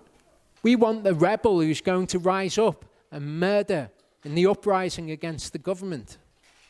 And the chief priest stirred up the crowd that he should rather release Barabbas to them. Exactly what the chief priests, false teachers, are doing today. What you want is not Yeshua, not the word, not the one who tells you to suffer unrighteously if you need to. What you want is the rebel, the murderer, the one who uprises against the government. Okay, so in the first part, we saw that the scriptures aren't to be to us this foreboding darkness or this promise of darkness which might come on the world at any point, that we're to be fearful of and looking to see, well, when's the darkness coming? How will I protect myself? How will I go about my business if this terrible thing that I'm terrified of comes upon the world? The scriptures, in fact, say that those things are to be a light to us, a promise of great things to come, so that we know that Yahovah can preserve his people if bad times come upon the earth. And the scriptures teach us about our relationship to the darkness that is in the world, because we all know that there is great darkness that happens in the world. Ephesians 5 is interesting to consider with this. It's interesting when we think of the idea of these teachers who are sharing conspiracy theories. They're sharing what is being done, in inverted commas, may or may not be what is being done by certain people in the world in secret. It kind of makes a mockery of the whole thing if they're doing it in secret to say that you know what they're doing. But anyway, verse 1 says, Become them, imitators of Elohim as beloved children. Walk in love as Messiah also has loved us and gave himself for us, a gift and an offering to Elohim for a sweet-smelling fragrance. But whoring and all uncleanness or greed of gain, let it not even be named among you, as is proper among set-apart ones. Neither filthiness, nor foolish talking, nor coarse jesting, which are not fitting, but rather thanksgiving. For this you know that no one who whores, nor unclean one, nor one greedy of gain, who is an idolater, who has any inheritance in the kingdom of Messiah and Elohim. Let no one deceive you with empty words, for because of these the wrath of Elohim comes upon the sons of disobedience. Therefore do not become partakers with them. For you were once darkness, but now you are light in the Master. Walk as children of light. So now that we're in Christ, in Messiah, we are light because he is light. For the fruit of the Spirit is in all goodness and righteousness and truth, proving what is well-pleasing to the Master. What you do when you prove something is you test it and show its worth, if you like. If you prove gold in the fire, you show that it is gold. If you prove silver, okay, you show that it is silver. So goodness, righteousness, and truth prove, test, and show to be true what is well-pleasing to Yahovah. So if you seek after those things, then you will show to a world that is in darkness what is well-pleasing to the Master, that it is good, that it is true. By doing those things, you prove them to the world. Have no fellowship with the fruitless works of darkness, rather reprove them. Okay, so works of darkness which are happening in the world, have no fellowship with them, rather reprove them. There's someone who has a ministry that uses Ephesians 5:11 as their tagline, only they've mistranslated it as expose them. So have no fellowship with the fruitless works of darkness, rather expose them. And then they've made it their business to go and expose all of this darkness that they see in the world. And many of these people will use this as a justification, the mistranslation, saying expose it. But it doesn't say expose it. The word categorically means reprove. Okay, so prove what's well-pleasing to the Master and reprove what is the opposite, the works of darkness. It is a shame even to speak of what is done by them in secret. So if you think you know what is done, the works of darkness that are done in secret, it is a shame to even speak of those things, let alone to have a ministry which is dedicated to showing everybody what you believe is done in secret. Okay, that is shameful. All matters being reproved are manifested by the light, for whatever is manifested is light. So we walk in the light and we prove what is well-pleasing to the Master, and by doing so, we reprove those works of darkness. We show them to be false, and we show what is well-pleasing to Yahovah to be correct. That is why he says, wake up, you who sleep, and arise from the dead, and Messiah shall shine on you. See then that you walk exactly, not as unwise, but as wise. I'm not talking about being wise to the machinations and works of darkness. It's talking about being wise to what is good. Redeeming the time because the days are wicked. The days are wicked. What do? Obsess about all the wickedness and the works of darkness and absorb all of that and immerse yourself in it? No, you redeem the time that you have. The days are wicked. You walk in the light. You prove what's well-pleasing to the Master, and you reprove the works of darkness by doing what is good. So then, do not be foolish, but understand what the will of Yahovah is. And as we saw before, it might well be the will of Yahovah that you suffer unrighteously. Do not be drunk with wine, in which is loose behavior, but be filled with the Spirit, speaking to each other in psalms and songs of praise and spiritual songs, singing and striking the strings in your heart to the Master. Okay, so these are the things that we are to focus on. We're to focus on the light. We put no unholy thing before our eyes. We focus on the light. We read the Psalms. We encourage one another in those things. We encourage one another to love and good works. Giving thanks always for all to Elohim the Father in the name of our Master Yeshua Messiah. Thanksgiving is mentioned throughout all of these passages, and yet it's become that people almost do the opposite of this. They fear the future. They look at the world, they look at darkness in the world, and then they begin to fear what's happening in the future instead of looking to these things which are light, walking in these things, trusting in Yahovah, giving him thanks for the life that we have and our opportunities to do good in the world. Instead of that, it becomes this very dark, foreboding thing. Ecclesiastes 2:13-14 says, "Let us hear the conclusion of the entire matter. Fear Elohim and cherish his commands, for this is the whole duty of all man. For Elohim shall bring every work to justice." We don't have to worry about it. Okay? Elohim ultimately is just, and he will bring all things into the light to be reproved.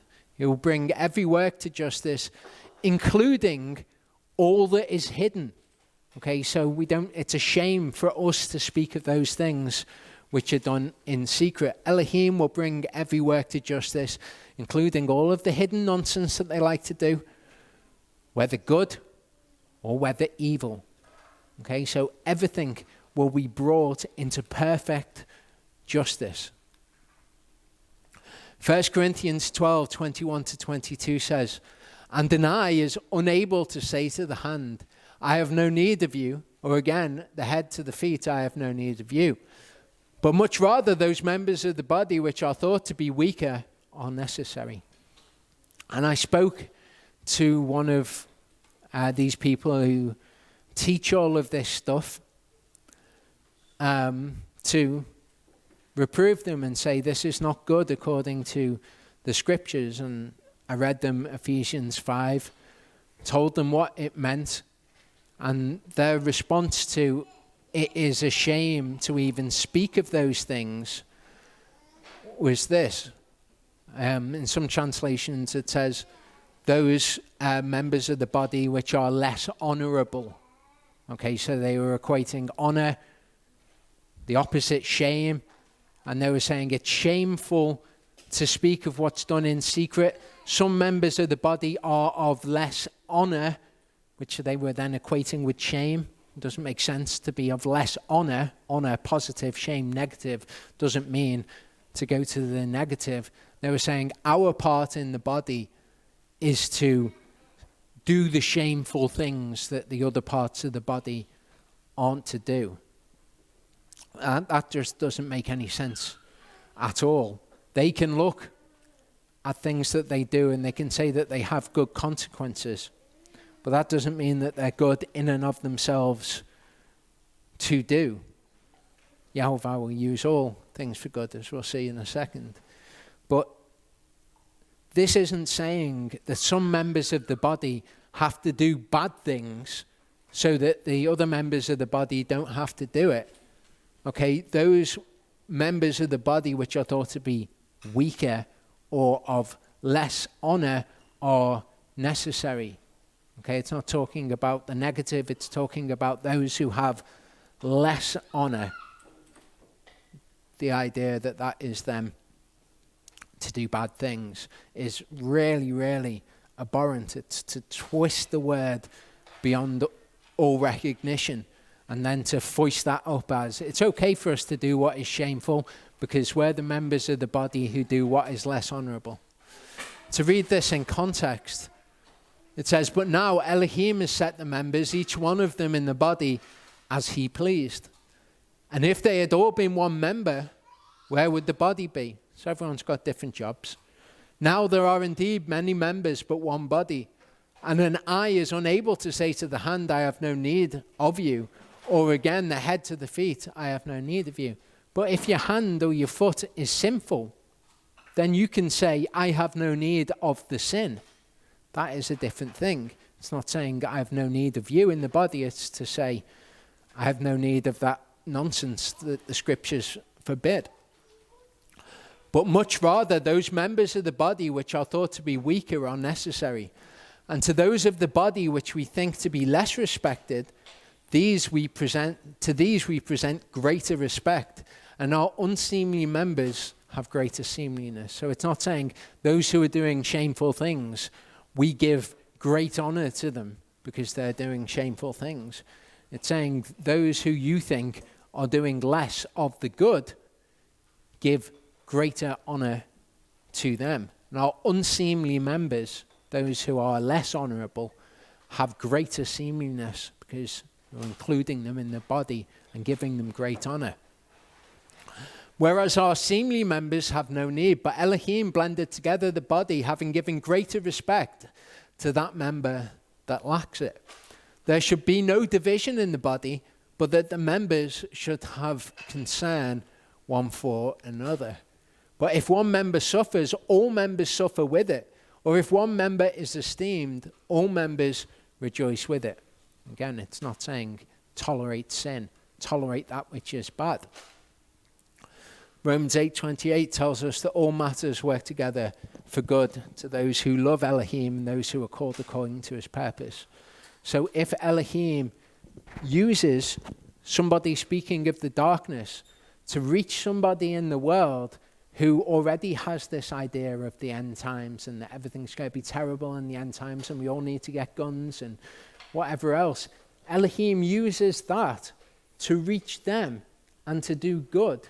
That doesn't mean that that thing in and of itself was good or worthy of the time of anyone who is in Messiah. It just means that Elohim has, as he always does, used what is bad to achieve what is good. Deuteronomy 23 verse 18 tells us, do not bring the gift of a whore or the pay of a dog to the house of Yahovah your Elohim for any vowed offering. For both of these are an abomination to Yahovah.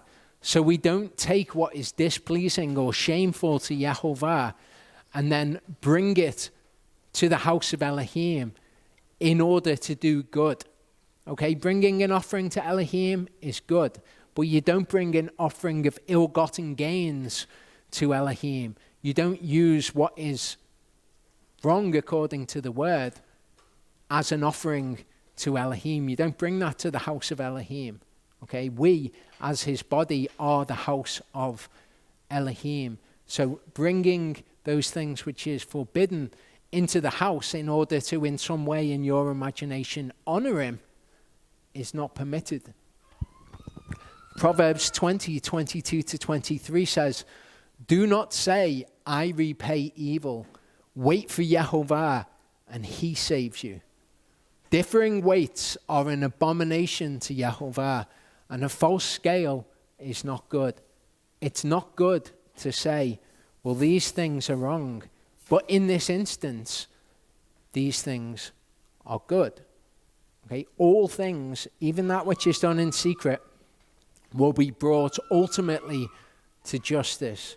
And Yahovah is over all of those things. We do not repay evil. Okay, we do not say the government's come in to, whatever. So what I'm going to do, declare their works to be evil and shoot them dead. It's not what the scriptures teach, and it's an abomination to suggest that that is Yahovah's name.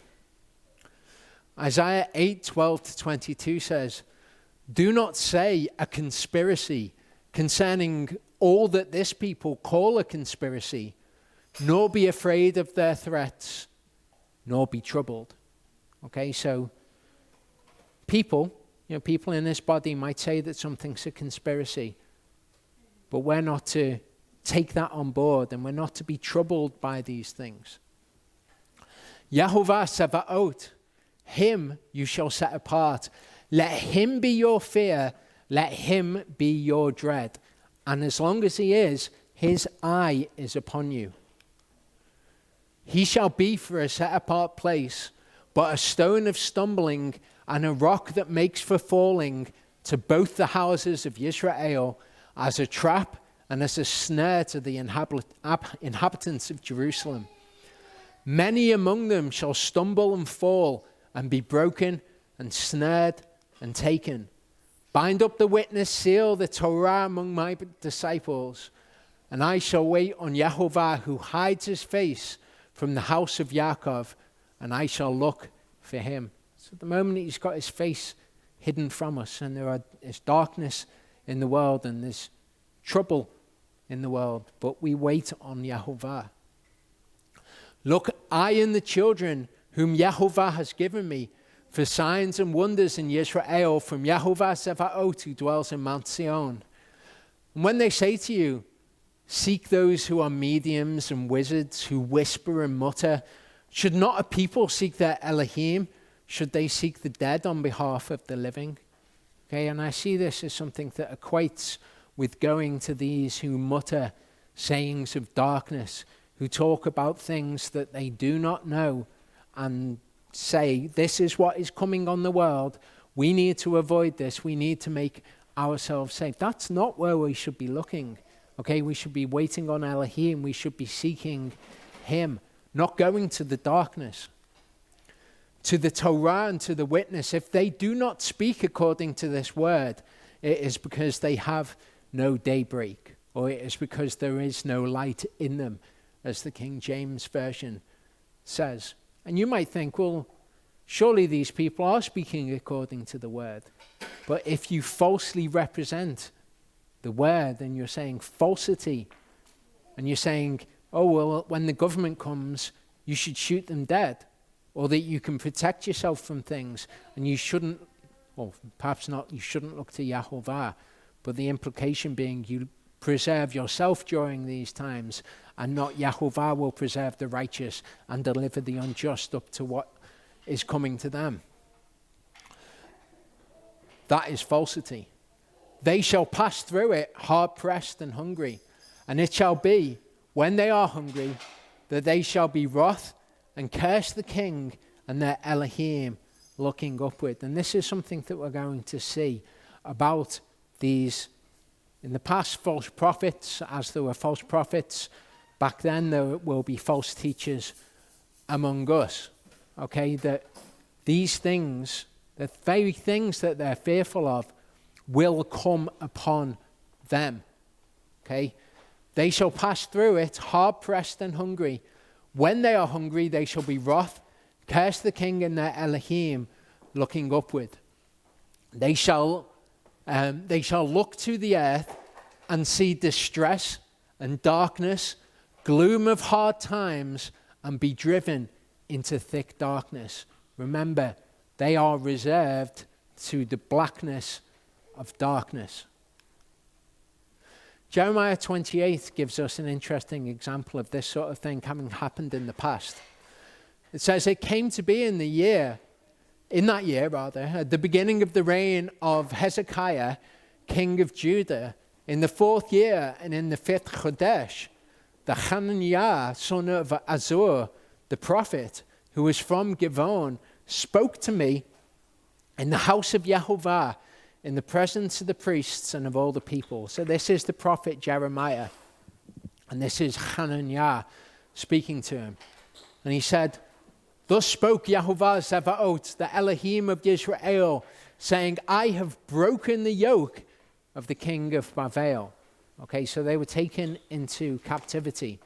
And this prophet comes and says, this is what Yahovah is going to do. He's told me he's broken the yoke of the king of Babylon. Within 2 years, I'm going to bring back to this place all the vessels of the house of Yahovah, the Nebuchadnezzar, king of Babylon, removed from this place and took to Babylon. Okay, within 2 years, I'm going to bring back all that he removed from the house of Yahovah. I'm going to bring back to this place Yechoniah, son of Jehoiakim, king of Yehudah, with all the exiles of Yehudah who went to Babel, declares Yahovah, for I am going to break the yoke of the king of Babel. Great news, everyone. Then the prophet Jeremiah spoke to the prophet Hananiah in the presence of the priests and in the presence of all the people who stood in the house of Yahovah. And the prophet Jeremiah said, Amen, Yahovah, do so. Yahovah, establish your words which you have prophesied. So I want you to take note here. This is Jeremiah, okay? this prophet of Hananiah will turn out to be a false prophecy that Yahovah is against. But even Jeremiah, in this instance, when he heard this prophecy, he said, Amen, Yahovah, do so, establish your words on the earth which you have prophesied. So I don't want people who listen to the words of these people, I don't want you to be discouraged and to say, oh, I've greatly sinned against Yahovah in this. Okay, the people that I'm particularly highlighting here are the sort of people who do this, who bring forth this falsity, who make his people trust in falsity. Things like, it's okay, we're in America, everyone's got guns, the government's not going to be able to do anything. The government come to the door, I'm going to kill them. That's making people trust in falsity. But Jeremiah himself says, Amen, do these things, Yahovah, to bring back the vessels of the house of Yahovah and all the exiles from Babel to this place. Only hear now this word that I speak in your hearing and in the hearing of all the people. The prophets who have been before me and before you of old prophesied against many lands and great kingdoms of battle and of evil and of pestilence. The prophet who prophesies of peace, when the word of the prophet comes to pass, that prophet is known as one whom Yahovah has truly sent. So you get to prophesy of peace. Let's see whether or not this happens. And Hananiah the prophet took the yoke off the prophet Jeremiah's neck, and he broke it. And Hananiah spoke in the presence of all the people, saying, Thus said Yahovah, so I shall break the yoke of Nebuchadnezzar, king of Babylon, from the neck of all the nations within 2 years. And the prophet Jeremiah went his way. And the word of Yahovah came to Jeremiah after Hananiah the prophet had broke the yoke from the neck of the prophet Jeremiah, saying, Go and speak to Hananiah, saying, Thus said Yahovah, you have broken the yokes of wood, but you shall make yokes of iron instead. So these false teachers, false prophets who want to come and break the yokes of wood that are on people's necks, maybe they'll end up making it worse. For thus said Yahovah Sevaot, the Elohim of Israel, I have put a yoke of iron on the neck of all these nations to serve Nebuchadnezzar, king of Babylon. Yahovah is the one who has established these authorities. He's made it so that at the moment we're under their authority. We don't rebel against them. We don't try to break their yoke off our own necks, because we may well make it worse. Yahovah has put the yoke on our necks at the moment to be under their authority. They shall serve him, and I have also given him the beasts of the field. The prophet Jeremiah said to Hananiah the prophet, Listen please, Hananiah, Yahovah has not sent you, but you have made this people trust in falsehood. Therefore thus said Yahovah, See, I am sending you away from the face of the earth. This year you shall die, for you have spoken apostasy against Yahovah. Oh, but I was speaking words of encouragement to them. Look how encouraged all the people were at this idea that I was putting forth. Yahovah's not really into it when people come and speak these things in his name. And Hananiah the prophet died the same year in the 7th Chodesh. Jeremiah 29 says, These are the words of the letter which Jeremiah the prophet sent from Jerusalem to the rest of the elders of the exile, and to the priests and to the prophets and to all the people whom Nebuchadnezzar had exiled from Jerusalem to Babylon. And Yechaniah the king and the queen mother and the eunuchs and the heads of Yehudah and Yerushalayim and the craftsmen and the smiths had gone into exile from Yerushalayim by the hand of Elisah, son of Shaphan, and Gemariah, the son of Hilkiah, whom Zedekiah, king of Yehudah, sent to Babylon, to Nebuchadnezzar, the king of Babylon. So he writes this to Nebuchadnezzar in the hearing of all these people. Thus said Yahovah Sevaot, Elohim of Israel, to all the exiles whom I exiled from Jerusalem to Babel. Build houses and dwell in them. Plant gardens and eat their fruit. Take wives and bring forth sons and daughters, and take wives for your sons and give your daughters to husbands. Let them bear sons and daughters and be increased there and not diminished. Seek the peace of the city where I have exiled you. Does it sound familiar? Pray to Yahovah for it. Pray for the peace of where you are. Pray for your rulers, for it is your peace. For in its peace, you have peace. Pray for their peace because it is your peace. So all of these false teachers who are teaching this impending darkness which is coming on the world and this becoming prepared for it and all of the rest of it, that's all falsity. It's making people to trust in falsehood. While we're in the land of our exile, this is what we're to do. Build houses and dwell in them. Plant gardens and eat their fruit. Live your lives in this place. Yahovah knows how to preserve the righteous. He knows how to deliver the unjust to the day of justice and day of judgment. We don't need to be concerning ourselves about looking to the future to see what might happen in the future and making our lives now about that. Okay? Live your life in the place where you've been exiled and pray for the peace of the place where you have been exiled, because that's how you bring peace upon yourself. For thus said Yahovah Sevaot, Elohim of Yisrael, let not your prophets and your diviners who are in your midst deceive you, neither listen to the dreams which you are dreaming, for they are prophesying falsely to you in my name. I have not sent them, declares Yahovah. For thus said Yahovah, when 70 years are completed at Babel, I shall visit you and establish my good word toward you to bring you back to this place. At the time and place when Yahovah is going to do what he's going to do, he will do it. Be that take us to a place to be delivered from the hour of trial, or at the appropriate time, taking us to dwell in the land. We leave that in Yahovah's hand. Don't listen to these false teachers who are trying to cause us to fear and cause us to do all sorts of things which are falsity. For I know the plans I am planning for you, declares Yahovah, plans of peace, not of evil, to give you a future and an expectancy. Then you shall call on me and shall come and pray to me, and I shall listen to you. And you shall seek me and shall find me when you search for me with all your heart.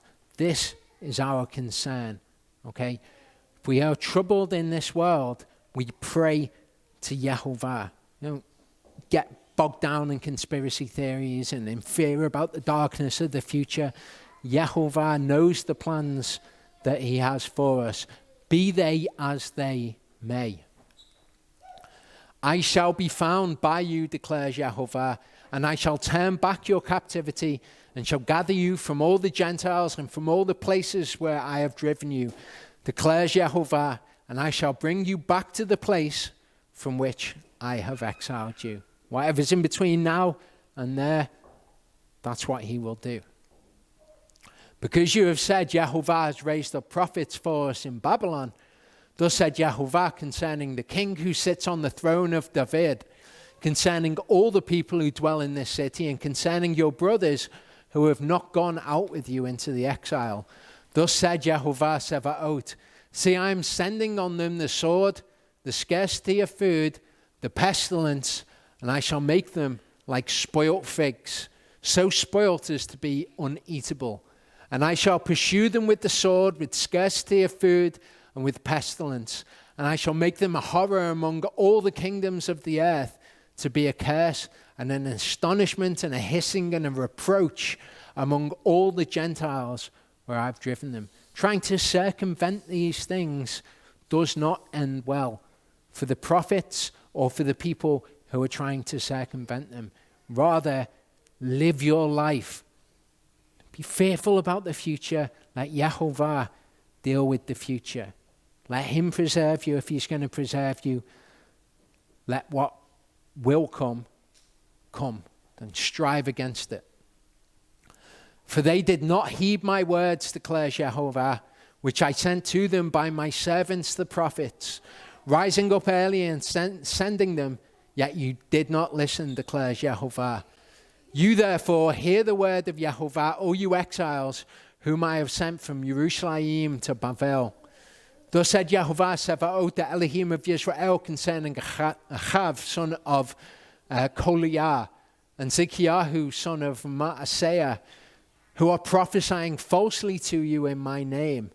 See, I am giving them into the hand of Nebuchadnezzar, king of Babylon, and he shall smite them before your eyes. People are prophesying falsehood and about all this darkness that's coming in the future. Maybe that will be their end. Maybe that will be what Yahovah decides for them in trying to get his people to rebel against what he has instituted on the earth. What he's instituted on the earth because his people were in sin towards him. This is their punishment. We are in exile as a punishment by Yahovah. We don't take up arms to rail against it. Because of them, all the exiles of Yehudah who are in Babel shall use a curse, saying, Yahovah make you like Zikyahu and Achav, whom the king of Babel roasted in the fire. Says, what's coming to these false prophets is so bad, it will become a curse amongst the people of Israel. When they curse other people to say, Yahovah do to you as he did to these false prophets. Because they have done wickedness in Israel, committed adultery with their neighbors' wives, have spoken a word in my name falsely, which I have not commanded them, and I am he who knows, and a witness, declares Yahovah. People are so blasé about speaking these things and saying, this is what Yahovah would have you do.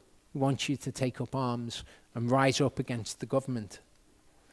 Speak to Shemayahu, the Nechelamite, saying, thus speaks Yahovah Sevaot, the Elohim of Israel, saying, because you have sent letters in your name to all the people who are at Jerusalem, to Zephaniah, son of Maaseiah the priest, and to all the priests, saying, Yahovah has made you priest instead of Yehoiada the priest, instead of his priest, so that there are overseers in the house of Yahovah over everyone who is mad and makes himself a prophet, that you should put him in the stocks and in the iron collar. So why have you not reproved Jeremiah of Anathoth, who makes himself a prophet to you? For he has sent us in Babylon, saying, the captivity is long. Build houses, dwell in them, plant gardens, and eat their fruit. Zephaniah, the priest, read this letter in the hearing of Yirmiyahu the prophet. And the word of Yahovah came to Yirmiyahu, saying, send to all those in exile, saying, thus said Yahovah concerning Shemaiah the Nechelamite, because Shemaiah has prophesied to you, and I have not sent him, and he has made you to trust on falsehood. Therefore, thus said Yahovah, see, I am bringing punishment upon Shemaiah the Nechelamite and his seed. He shall have no one to dwell among this people, nor is he to see the good that I'm about to do for my people, declares Yahovah, because he's spoken apostasy against Yahovah, speaking against the king of Babylon, under whose authority Yahovah has put all these people. He's saying, I've broken the yoke off his neck and all of this falsity and made his people to trust in it. And because of that, punishment came upon him, and he didn't see the good that Yahovah was literally about to do for all of his people. Good that Yahovah was about to do. He was prevented from seeing it. So what I would say about all of these false teachers, okay, is hold them accountable. And what I mean by that is when people come with, this is what's going to happen in the future, There's going to be a scarcity of food in America because of this and that, or this is going to happen, or that's going to happen. Take note. Take note of who it is that's saying these things, who it is that's mixing it all up with Yahovah's name. And just wait and see whether those things come to pass or not. There's a lot of things that are going on in the world right now that people are making predictions about this is what's going to happen. That's what's going to happen. By Q3 of 2021, this is going to happen, and then that's going to happen, and then this. Okay. Let's see whether those things happen. And if they don't, take note. Perpetuates this myth, as we've seen before, that Hasatan's the one who's in control of the world, that it's not Yahovah who's bringing these things on the planet, and it's not Yahovah who will change these things as and when he will. One of the things that's happening in the world at the moment is the election in America. Okay, this is something that people are very much up in arms about, something that I don't feel very good about myself. Okay, the idea of Joe Biden being elected, all the stuff that goes along with that people are saying at the moment. So, bias in this situation, bias that I myself have. I distrust the Marxist factions on the left, those people on the left wing who have Marxist ideologies. I distrust that. I think President Trump has been undermined by every establishment organization throughout his entire presidency. I am aware that those in local government, okay, those in state government, have the means and opportunity to accommodate large-scale election fraud. Okay, the mayors of the towns, the governors of the states, they have the means, if they were willing, to accommodate large-scale election fraud. Outcome? Perhaps. The Marxist left has conspired at all levels of government to elect Joe Biden and remove President Trump from office. That's not a truth that I can go about saying. Okay? All of those things may well be true. I'm not saying that they are true. They may well be true. But to come to this outcome and to go around and to say this to other people, I know that there will be hundreds of people watching this video who are doing that very thing.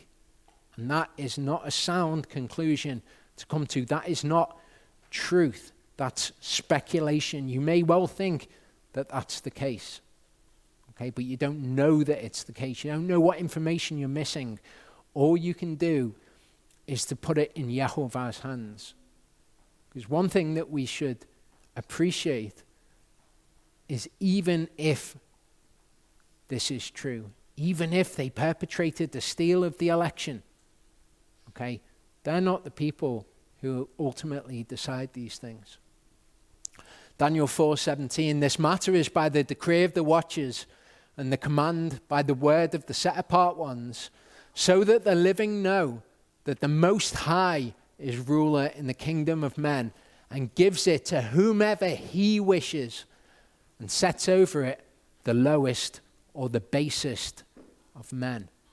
So if Joe Biden is elected and you think that that's a terrible thing and you think he's a terrible person, look to this to see who's actually in control of these things, who actually uses evil that is done for good.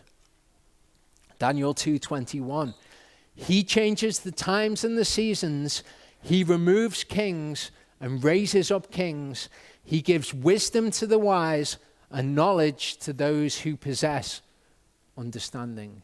Restrain yourself if those are the things that you think. Do not speak those things as truth. Don't spread those things amongst people. Spread this amongst people. Yahovah is the one who decides. Cry out to Yahovah. His word is full of examples of where when people who are oppressed and in a bad position, a position of weakness, where they cry out to him and he hears them. If you want the outcome of this to be different, cry out to him. If he does not heed you crying out to him, know that what he is doing is just and it's for his purposes. And don't come to a conclusion that his purposes are to bring great darkness upon the world. You don't know what he's doing. You don't know what they're doing. You don't know anything. You're pretty uninformed. And if you choose to inform yourself with unreliable sources, thinking them to be reliable, then you will just be hugely misinformed, thinking yourself to be educated in them. Leave all things in Yahovah's hands. He will bring all things into the light, those that are hidden, all things to justice. Psalm 22:27 says, "Let all the ends of the earth remember and turn to Yahovah, and all the clans of the nations bow themselves before you. For the kingdom belongs to Yahovah. He is ruling over the nations." It's very easy for us to forget, especially when we listen to these murmurings and whisperings of false teachers. It's very easy to forget that it's Yahovah who's ruling over the nations. This is our recourse. Okay, this is what is available to every family who is on the face of the earth. It's available to us right now. We're to pray for the peace of the city where we've been exiled. Pray for our leaders. Pray for Joe Biden if he gets elected to the presidency, no matter what you think. Because this has so much more power than anything else that you can imagine. Much more power than taking up firearms against the government. And it's through people not having faith in this that leads them to think that other means are necessary, or that they need to educate themselves and inform themselves about the darkness. Psalm 2 says, "Why do the Gentiles rage and the peoples meditate emptiness? The kings of the earth take their stand, and the rulers take counsel together against Yahovah and against his Messiah, and say, 'Let us tear apart their bonds and throw away their ropes from us.'" Let us be free of Yahovah and his restrictions. He who is sitting in the heavens laughs. Yahovah mocks at them.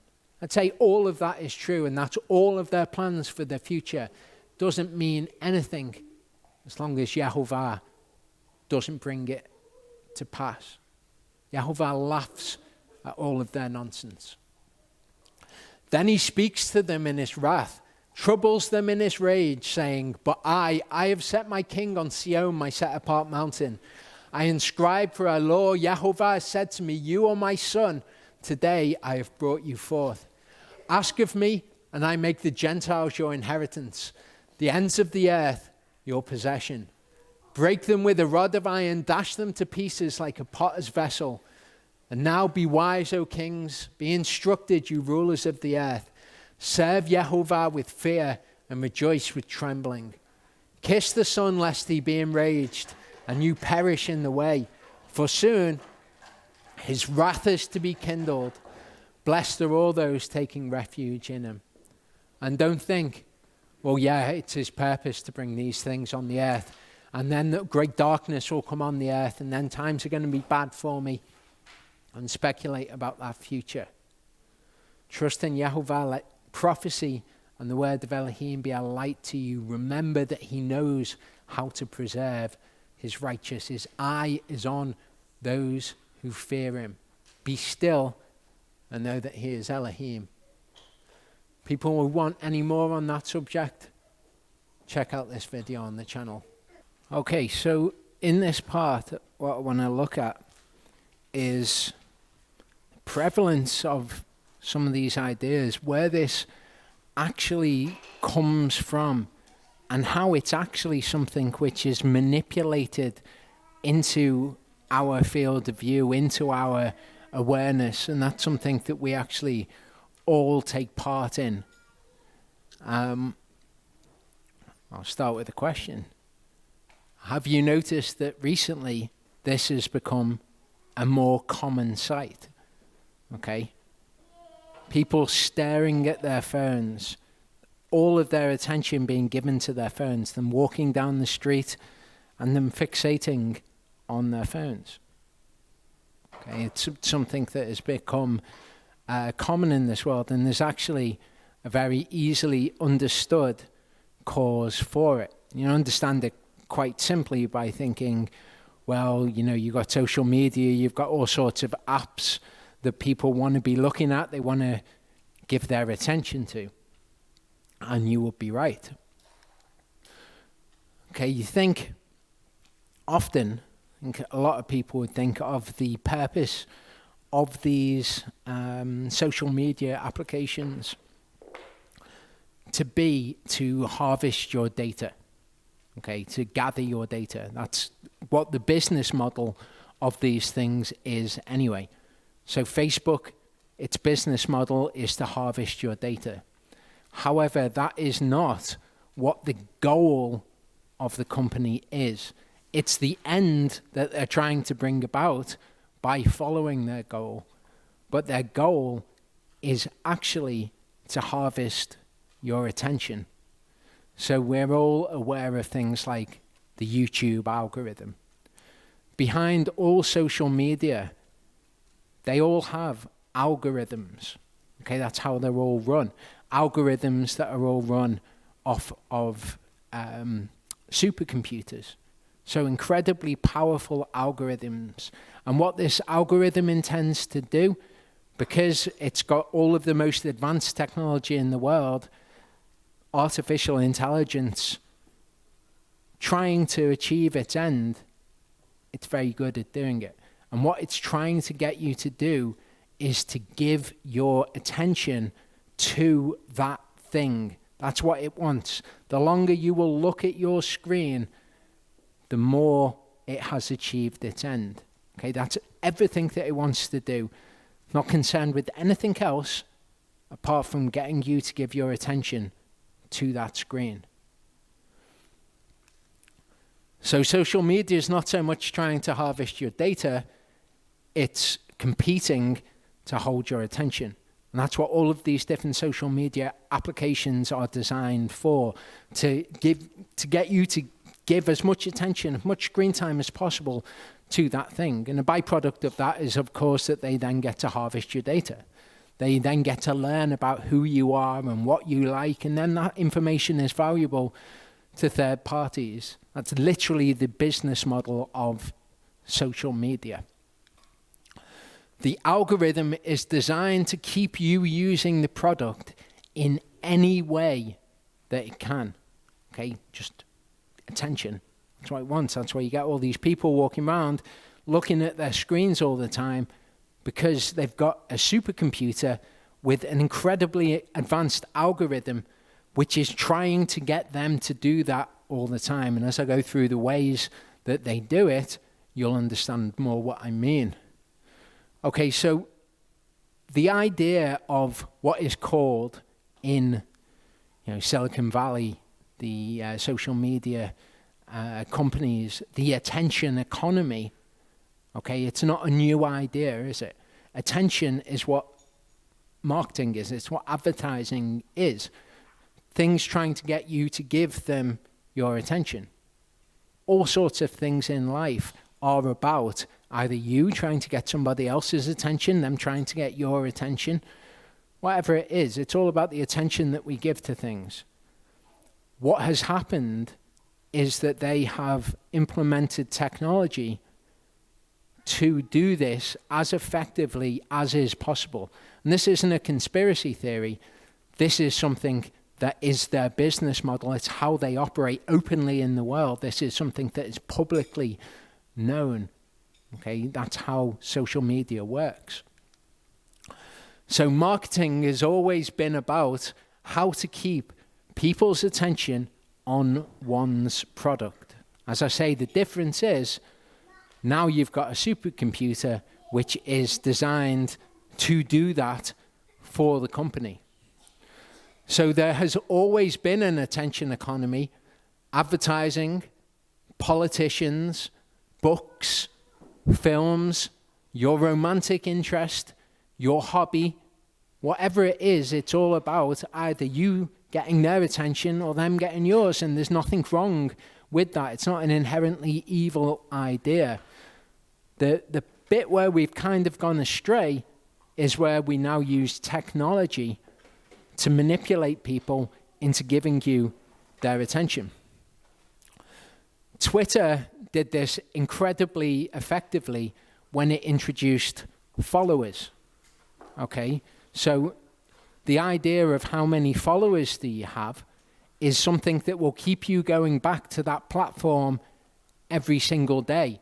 So the social media companies, once they realized it was this attention economy, and once they turned their business models into getting your attention, became about how do we get people to go back?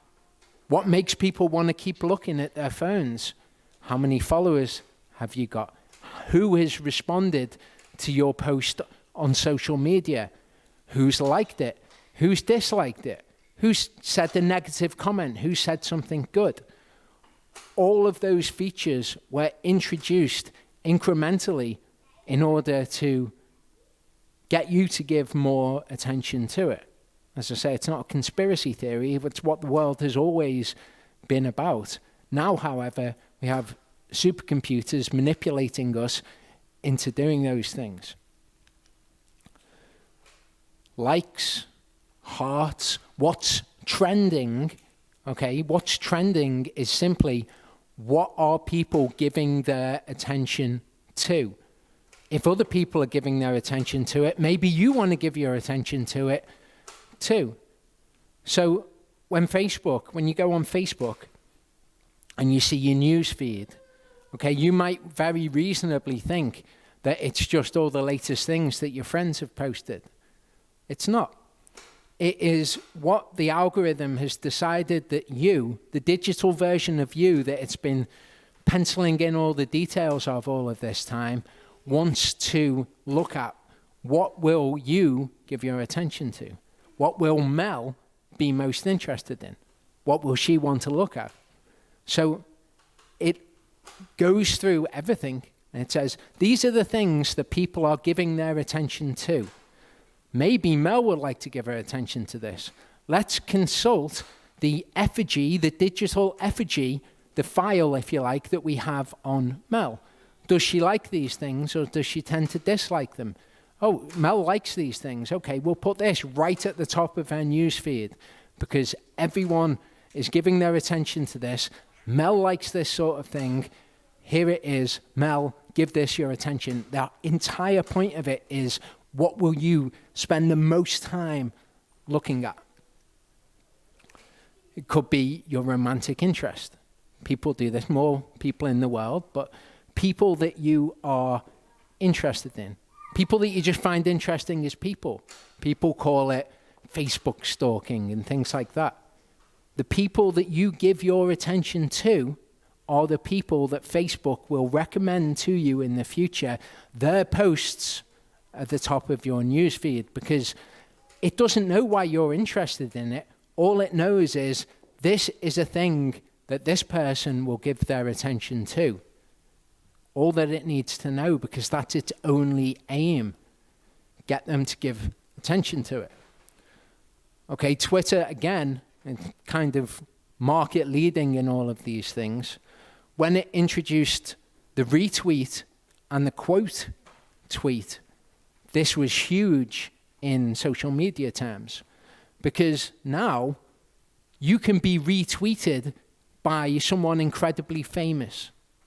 You can have your tweet quoted by somebody incredibly famous. And so now it's like a lottery where you get to play for the attention of somebody else. And this will make you go back to social media time and time again. Who's quoted what I've said? Who's replied to the thing that I've said? Who's liked what I've said? Must know. All of it is designed to manipulate you to go back there. Retweets were a very successful mechanism in this attention arms race, because now People want their thought or digital creation to be retweeted by someone famous or someone that they respect, someone that they want the attention of. Okay, and then you start seeing the parallel forms of this on Facebook. Remember on Facebook, if you used to use Facebook well back in the past, that you used to be able to throw a sheep at somebody. Okay, all of that is designed for you to get a notification on your phone and go, somebody's thrown a sheep at me. I like that person, I'm going to throw a sheep back at them. Or maybe I'll do something a bit more risque back to them. And all of it is designed to get you drawn back to that thing, to spend as much time as possible staring at it. Again, it's about gaining attention, the attention of other people in this case. Now, you might think Facebook's competitors are people like Twitter, Instagram, forgetting that Facebook owns Instagram, that it would be other forms of social media, that would be their main competitor. However, their main competitor is not. Their main competitor is Google by way of YouTube, because YouTube is something entirely different. Facebook is kind of like Twitter, is kind of like Instagram. They're not the same, but they share those same similarities. YouTube is something entirely different. But the YouTube algorithm works in exactly the same way. What YouTube is trying to get you to do is to spend as much time on YouTube as you will. It's what recommended videos are about, for example. So YouTube draws so much of people's attention, it is the number one rival to other forms of social media. YouTube's algorithm will promote content that gets likes and dislikes, particularly things that people watch routinely. So if you watch something every time somebody's video comes out, that's going to be recommended to you. It's also going to tell the YouTube algorithm that people like to watch that routinely, and therefore it will recommend it to other people in the hope that they will watch it routinely. That's why people will say at the end of their videos, like, comment, and subscribe, because what that does is it tells the algorithm that people are giving it their attention. I can go on the dashboard for the Way Biblical Fellowship channel and look at individual videos, and it will tell me the average view duration. The reason that is important is because that's the amount of information, the average amount of attention that people will averagely give to a video. So if it's a long period of time, you've just told the algorithm, this is something that you should recommend to other people, because you want to get other people to spend as long staring at YouTube as they will. This is something that people will look at for a long time. Recommend this to them. Again, it's completely cold, it's clinical, it's not manipulative or selective. It will just give people what will cause them to give it their attention. So all of these different forms of social media are addictive. In nature, they're designed to be addictive, and this is what is addictive about them, because you want to know what's happened on my post. What's this person doing? This is how our psyches are geared. We want to know what we're doing right. We want to know what we're doing wrong. Those pieces of information to us are just incredibly valuable pieces of information. You don't really get much more valuable information to you than what I'm doing right and what I'm doing wrong, what people approve of, what people disapprove of. That's very valuable, and that is monetized by social media. Okay, they will find new ways of people telling you that they like something or they dislike it, or that they've thought whatever it is, they've made a comment on whatever it is. Okay, so like I mentioned, your Facebook feed isn't just the most recent thing that your friends have posted. It's what are they posting that people are spending a lot of time looking at? What is it about it that will appeal to you particularly? Because because you've got an account with Facebook, So your Facebook account registers what you spend time looking at. What you create every time you go on Facebook is this digital representation of yourself. And every time you go on it, you program it to be more like you. And not the image of you that you put out in the world, who you actually are, what you actually want to spend time looking at. You give them very, very detailed information about all of that sort of stuff, and then they'll recommend it to you all the more. So the algorithm doesn't show you things your friends have said or done at random, or by what is most recent. It is laser focused, supercomputer orchestrated raid on your attention. That's what it is. You've got the most advanced technology in the world at the hub of the most advanced technology in the world, laser focused on you, trying to get your attention in the best way that the AI knows how to get your attention. And the thing is, you program it in the best way to do it every time you go on any form of social media. YouTube is exactly the same. You have a digital representation of yourself, and when you create a Facebook account or a Twitter account or an Instagram account or a YouTube account, there's no information on it. It has no information about you. But the more time that you spend on that platform, the more detail you fill in for your little digital figurine. Each time you use social media, you're adding more and more detail and resolution to an image of the you that the algorithm is trying to please. You're telling it, this is how you manipulate me. You train the algorithm in how to manipulate you into giving it your attention.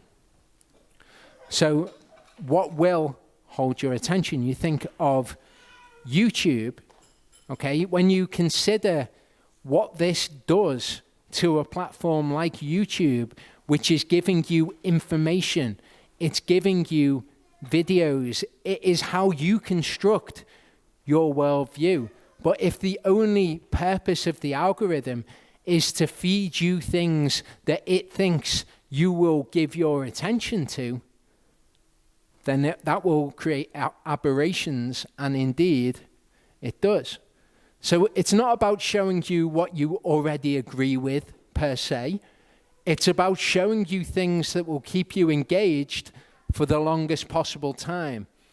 Videos that hold attention for the longest time are recommended the most. Things that will prick your conscience, things that are sad, funny, happy, morally disturbing, erotic, risque, rebellious, intelligent, artistic. It doesn't matter what those things are. It just matters that when you see those things, you'll give them your attention. So you will get caught in a kind of echo chamber of your own creation. Okay, so one particularly disturbing outcome of this is, and something that has been weeded out of the YouTube algorithm now, is what was happening is when girls, teenage girls that were interested in dieting were looking up videos of dieting, what YouTube, the algorithm, had learned is that the videos that they will give their most attention to are videos about anorexia. Okay? That's what those girls were ultimately interested in. They weren't expressing it. It wasn't what they were already interested in, but it's what would hold the attention of those girls the longest. Teenage girls that watch dieting videos get shown videos about anorexia, not because of any other reason other than it is what people like that, people with those digital figurines that look like teenage girls that have also looked at dieting videos, it's what they will give the most attention to. Longest amount of attention, That's what we recommend. Now, YouTube can weed things like that out of the algorithm one by one, but the overall effect that it is having and will have is over everything that we're interested in. We show interest in one thing, it knows what people like that ultimately are interested in. Whether it's true, whether it's false, whatever it is, it will show them that information because all it wants is for you to stare at your phone. If you start watching videos on World War II, you will get recommended Holocaust denial videos. Okay, so regardless of the truth or whatever it is about that thing, it will give you those things because people interested in World War II ultimately will give their most attention to Holocaust denial videos. And that is true for every sphere of influence that you have. The more conspiratorial something is, the more outrageous something is, the more people will give their attention to it. And so if people with digital figurines like you will give their attention to those things, then they will be what are recommended to you because ultimately the algorithm believes you will give your attention to those things, and maybe you will. If you start watching Torah videos, you'll get recommended Book of Enoch videos or conspiracy videos because all the people with digital figurines that look like Torah keepers that watch Torah videos ultimately will watch all of these other forms of spirituality or conspiracy theory videos. And you think you're just on your own merry way, clicking through videos on YouTube, the recommended videos.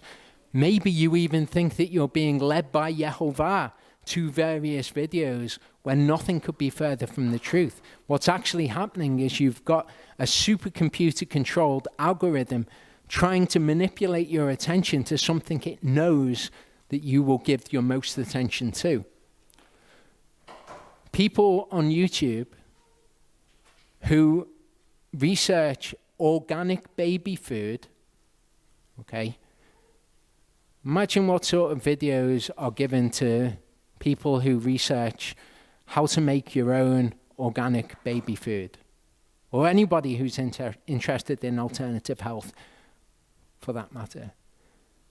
The number one video that's recommended to those people or types of video are anti-vax videos. And I'm not going to get into the truth of anti-vax or whether or not it's true. That's irrelevant. But the place that YouTube will lead you to is anti-vax videos, alternative health videos. The crazier, the better, because that's what will hold people's attention. People like thinking that they're educated about these things. So if you present people false information, which is not real information, it's not hard to discern, it's not something that really requires any effort to attain, it's something that's easy to digest, it's easy to take in, then people will give their attention to that. It's easy to understand. It will give you a very simplistic view of how the world works. And the more it's like that, the better, because the more people will give their attention to something that's watered down and without any validity. You may have noticed that the world recently has become increasingly polarized. Okay, you've got two groups of people in America, and they hate each other, and they have become more polarized over the past 10 years, say, than at any time before in history. There's always been these ideological differences, but when you've got a supercomputer running an incredibly powerful algorithm that gives each side this incredibly controversial information, then it polarizes people one against the other. So it seems like the world went crazy and was massively polarized all at the same time. And it did. It was all polarized at the same time. it has at least been very influential in this societal change, because we've had supercomputers designed to make people polarized, designed to feed into what people who are left-wing or what people who are right-wing like to look at, what outrages them, because people give their attention also to what outrages them. This is a picture of a young guy who sold his kidney to buy an iPhone. Okay, and the point that I'm making by putting this up, impressionable people, like young people, specifically young people, those with ideological pathologies, that means where you've gone astray. People who are not well acquainted with logic, critical thinking, and reasoning, like young people, like teenagers, get sucked into a pit of crazy ideas.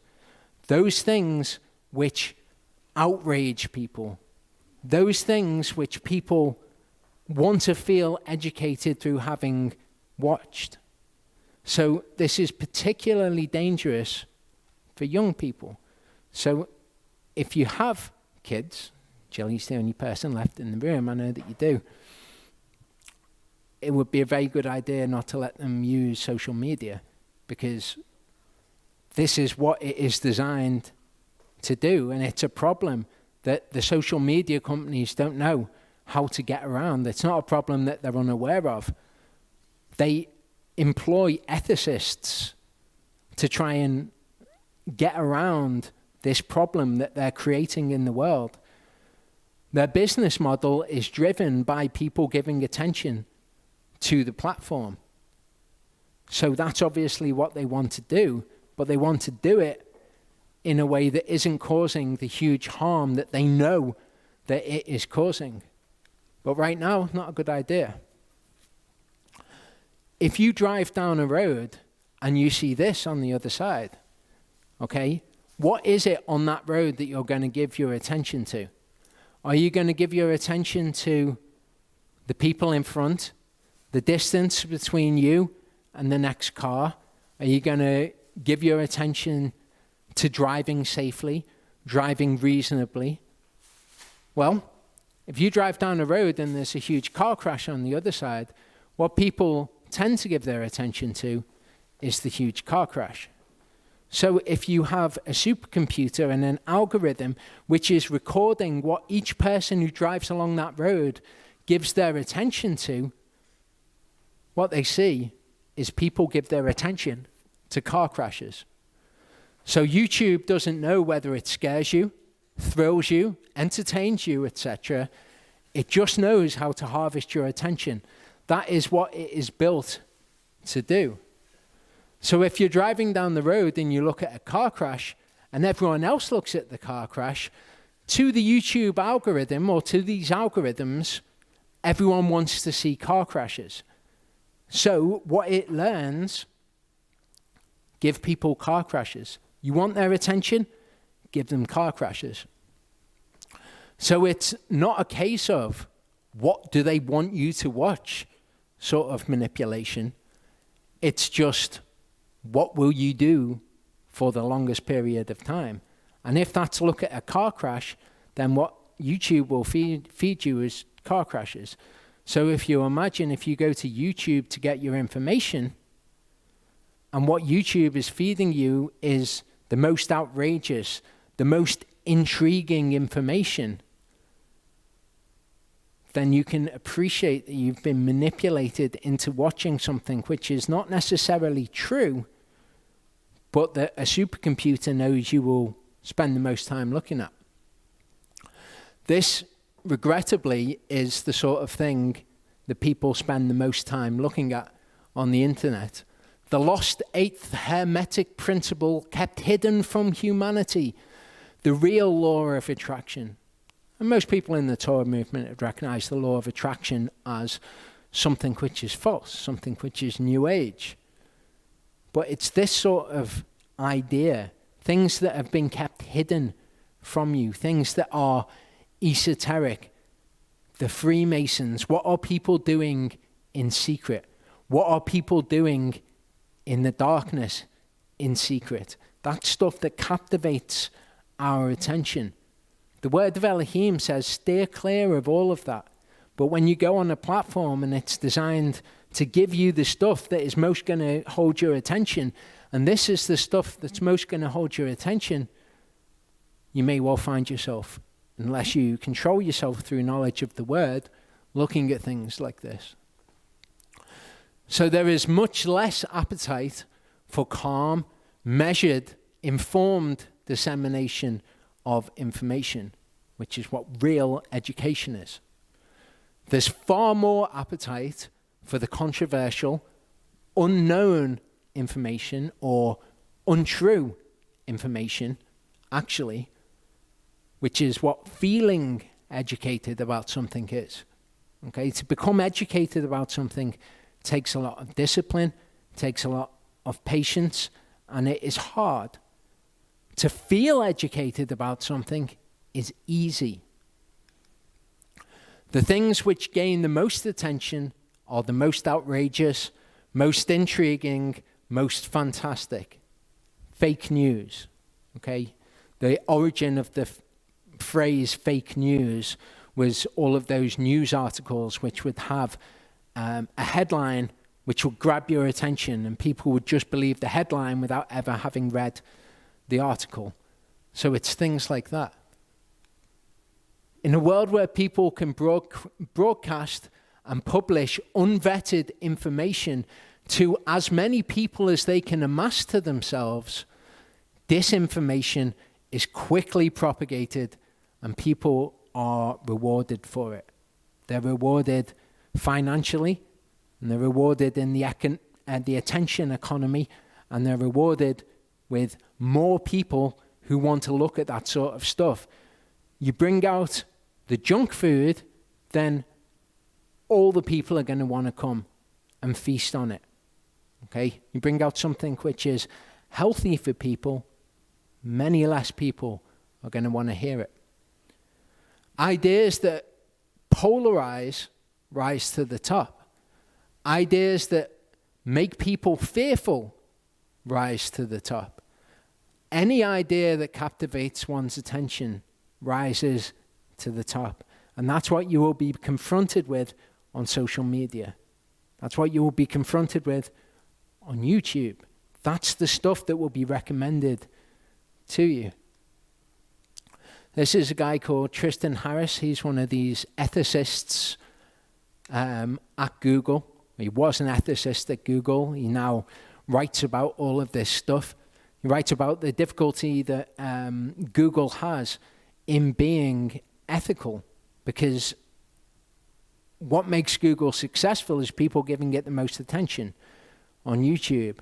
However, that's also what makes it a net negative influence in the world. So this is a real struggle that is going on in these social media companies. This is a documentary that he made called The Social Dilemma, and it explains all of these things. I don't recommend that people watch Netflix, but if you were to get a Netflix account, watch this documentary and then get rid of Netflix.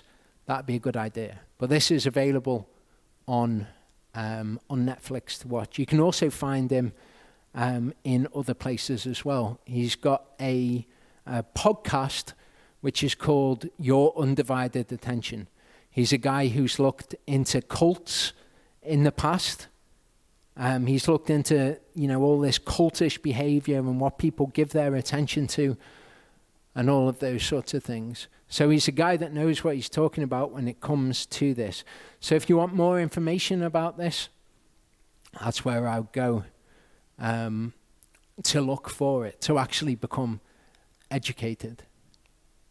Now, all of these sorts of things have been massive for a long time. Ever since, the beginning of YouTube, the beginning of these algorithms being around.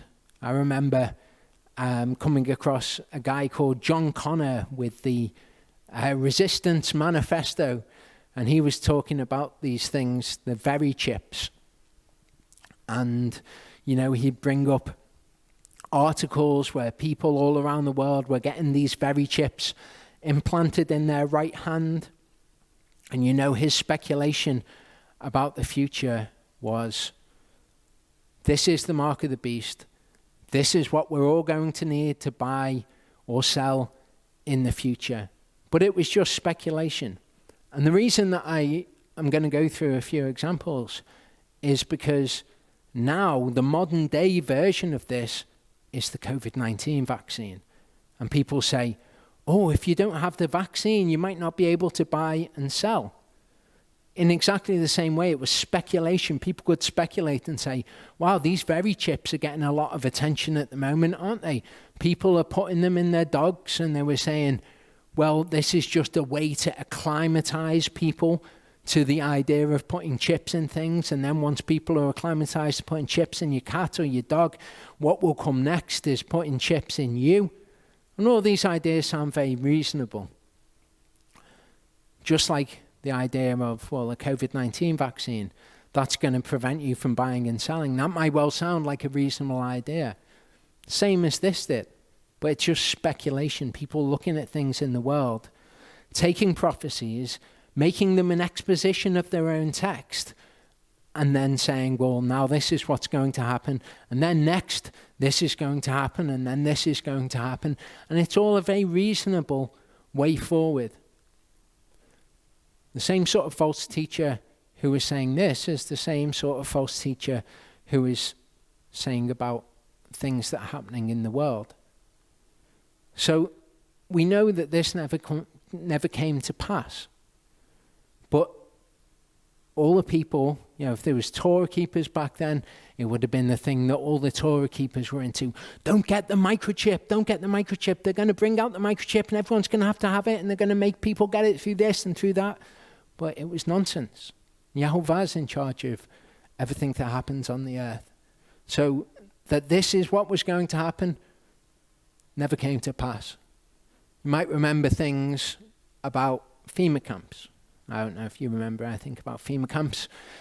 Information being out there that soon, they were going to start herding Christians into FEMA camps, and they've started building them, and you had all things like this, like, look, you can see that this area here is designed in exactly the same way that a prison is designed, and that's because they're going to imprison people in it, and it's not about managing emergencies. They're going to start doing this when this happens, and George Bush is the beast, or Obama, because this came around again in the days of Obama as a theory.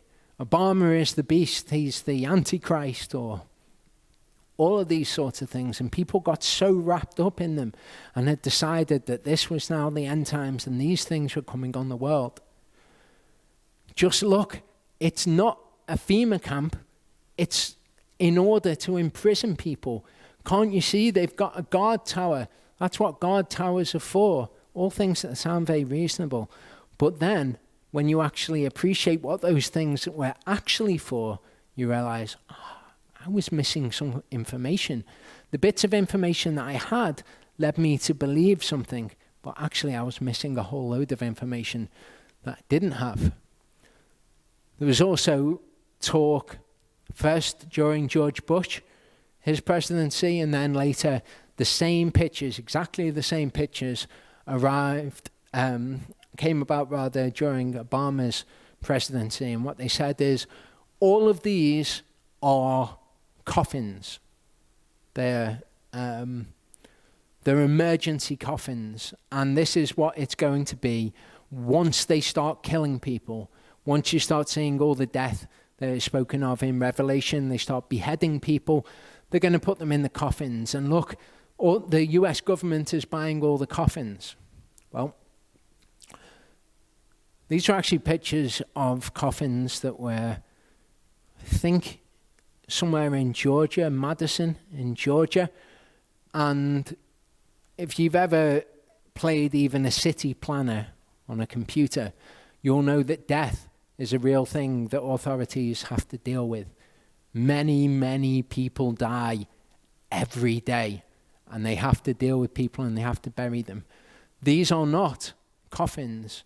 These are the liners that you put in the bottom of graves to stop coffins from deteriorating. And the federal government has to buy things like this. It's a horrible result of us living in a fallen world of which death is a part. But it wasn't a conspiracy against the Christians. But when you see things like this, and people then give you a load of information which isn't true, like the government bought all of these, and they bought loads of guillotines, and they're making the FEMA camps, and all of this is going to happen so that they can kill all of the Christians. When people present it to you like that, it can be reasonable to believe that that's what's actually happening, and you can get a very dark view of the world and what is going to unfold from that point onwards. It seems reasonable. But we have the same things today. It was the same with guillotines. The idea that the US government bought 30,000 guillotines circulated on the internet, and it was mixed in with all of this, US government buying coffins, FEMA camps, and it was all amalgamated into one place, into this giant conspiracy theory. But it wasn't true. The US government never bought 30,000 guillotines. It was wholesale a lie. And people just bought it. They ate it up because that's how we're driven. We're driven by fear. We want to think that we can protect ourselves, and if we inform ourselves that we'll be safer from things that we perceive as a threat. Again, it's how we're geared. Things we perceive as a threat are things that we give our attention to. Primarily, your attention focuses on whatever is a threat, because that's the most important thing that there is in that situation. Brings me to Agenda 21. Okay, Agenda 21, something that you can go on the United Nations website and learn about.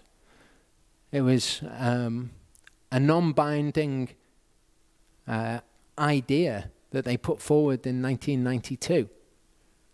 And the conspiracy theorists went nuts.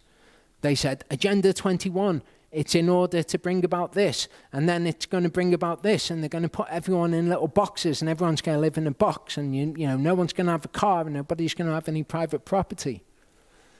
And it's never what Agenda 21 was about. And at this point, it's important to distinguish a bad idea and the thing which is going to be the end of the world. We've had bad political ideas all the way back in history. Okay? Communism was founded on the same sort of bad political ideas. They had this idea that technology was going to free everyone from the need to work, and that everyone would just be able to luxuriate, and all sorts of lies that are actually resurfacing today. But the things that they were talking about were things like giving everyone in the world clean water, bringing an end to hunger.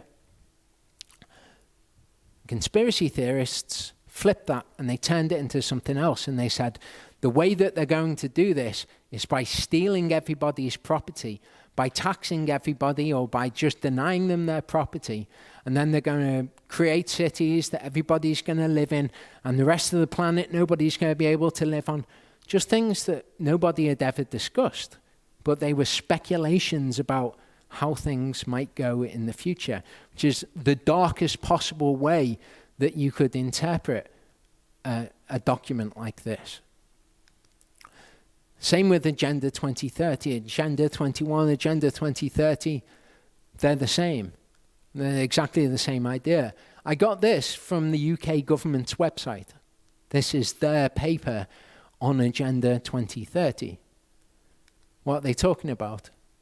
No poverty, zero hunger, good health, quality education, gender equality, clean water and sanitation, affordable and clean energy. None of which sound like a bad thing. And people will say, of course it doesn't sound bad. They're just couching it in those terms, but really what they're going to do is herd you all into concentration camps, take all of your things off you, and that's how they're going to bring about all of those things. And it's like, hold on a second. Nobody is saying that. Literally nobody is suggesting anything like that. These ideas become sort of the political zeitgeist.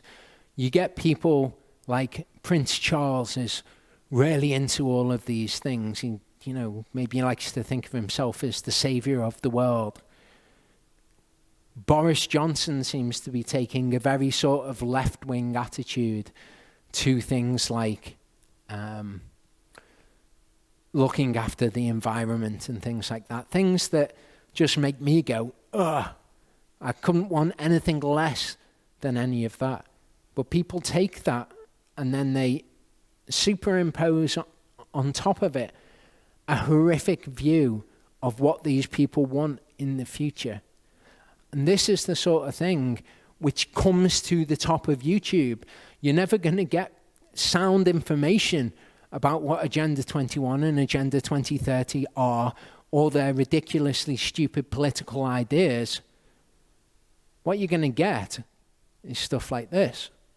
One world government, one world cashier's currency, one world central bank, one world military, the end of all national sovereignty, the end of all privately owned property, the end of the family unit, depopulation, control of population growth and population density. And all of these things are taken from like little snippets of things that people have said. We live in a world which is populated by idiots who buy into idiotic ideologies. Some of them are in positions of power, and they think, this is a good idea. We're going to buy into Agenda 2030. We're going to buy into the idea that we're going to eradicate poverty from the world, or we're going to do whatever in the world. And they will say things, like the World Economic Forum, when it's been talking recently about this great reset, which is just Agenda 21 and Agenda 2030 represented to the world. They talk about this great reset, and they say, in the future, you'll have no property and you'll be thankful for it, or you'll be glad about it. And you think, wow, that sounds horrible. The World Economic Forum are going to try and make it so that nobody has any stuff. But that's not what they're saying. They're saying the future of our world is a world where nobody wants any stuff. They talk about when you go out of the place where you live, you'll want to give it up for people to have business meetings in so that we can all share and be happy. And it's a terrible idea. People can recognize this as a terrible idea. And people may well want to bring that sort of vision to bear, but we're in a world of 7+ billion people. They don't get to choose what the future is going to look like. They can fantasize and write papers about what they think the world should look like, but that doesn't mean it will come to be. Yahovah is in charge of all these things. We read before, he looks at the plans of the nations and he laughs. He knows what the future looks like. And the world that you read about in prophecy is not the world of the World Economic Forum. They're just bad political ideas. People look at comments that Winston Churchill said. Never let a good crisis go to waste. And what people do is they put a really dark spin on that. And they say, that's what world governments do now, world governments.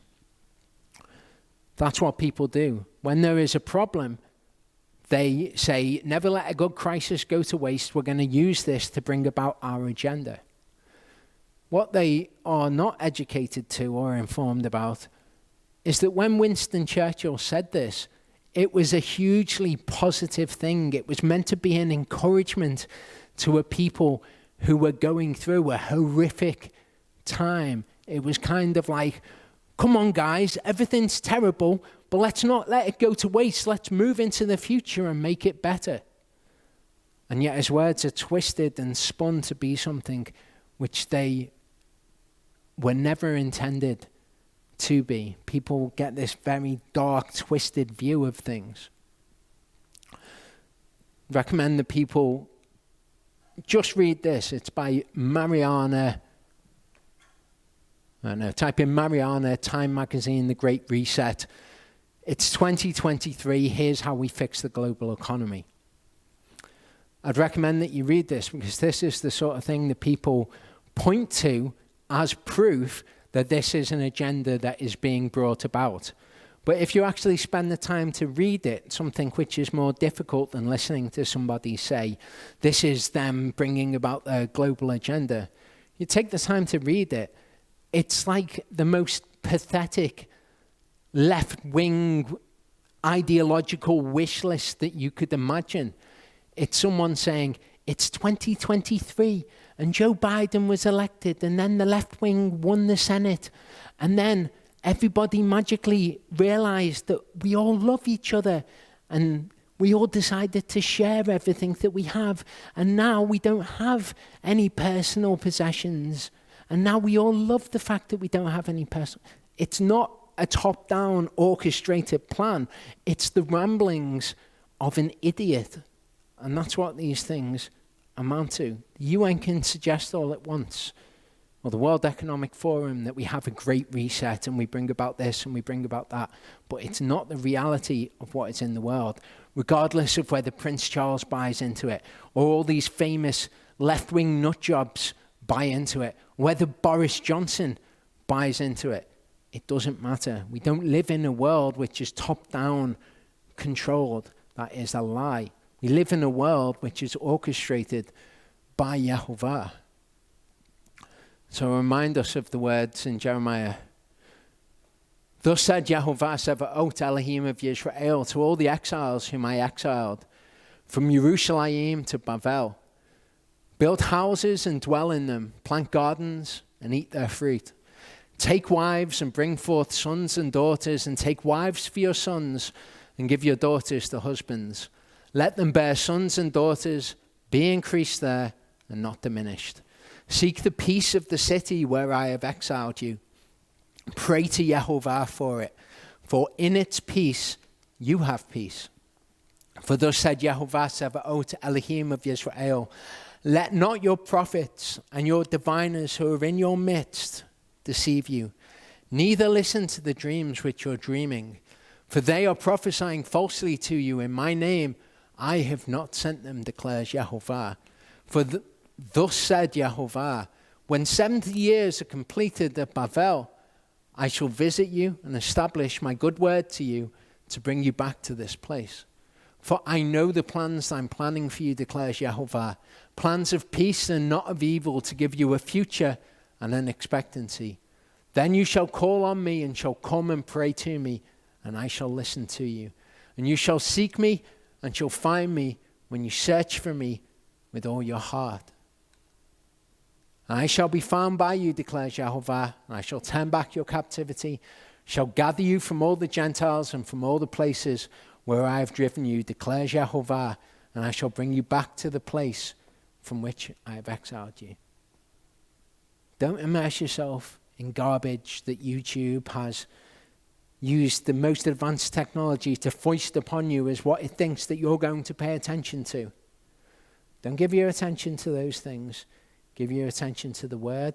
Give your attention to what is light, to the Psalms, things that are good. Trust in Yahovah. Trust that he has a plan for his people. And at the appropriate time, he will bring what he wants to about. Don't despair of the future. Look to prophecy as a light in the darkness. And hold these people to account. These people who are saying, oh, it's the COVID-19 vaccine. Okay, these teachers who are saying it. I'm not talking about people who might have believed it. Teachers who are putting this out as what the word of Yahovah is saying. Mark their words. Mark what they're saying about the great reset, that this is what is coming on society. And watch. See whether these things come to be in the future. And when they don't, hold them to account. Don't let them get away with having speculated and lied to his people all of this time.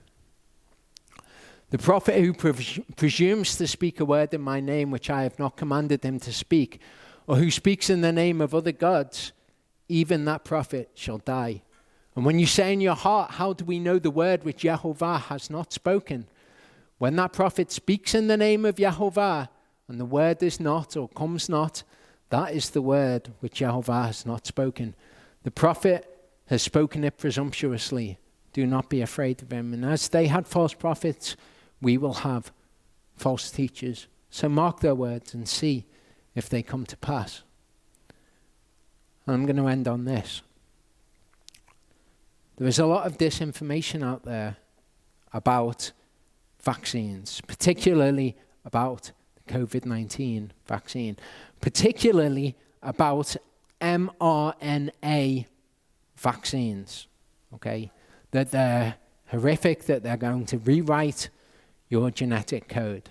And Stevie asked me to look at this. An mRNA vaccine doesn't rewrite your DNA. What happens with your DNA is it's read and transcribed into RNA, which becomes mRNA. It's messenger RNA.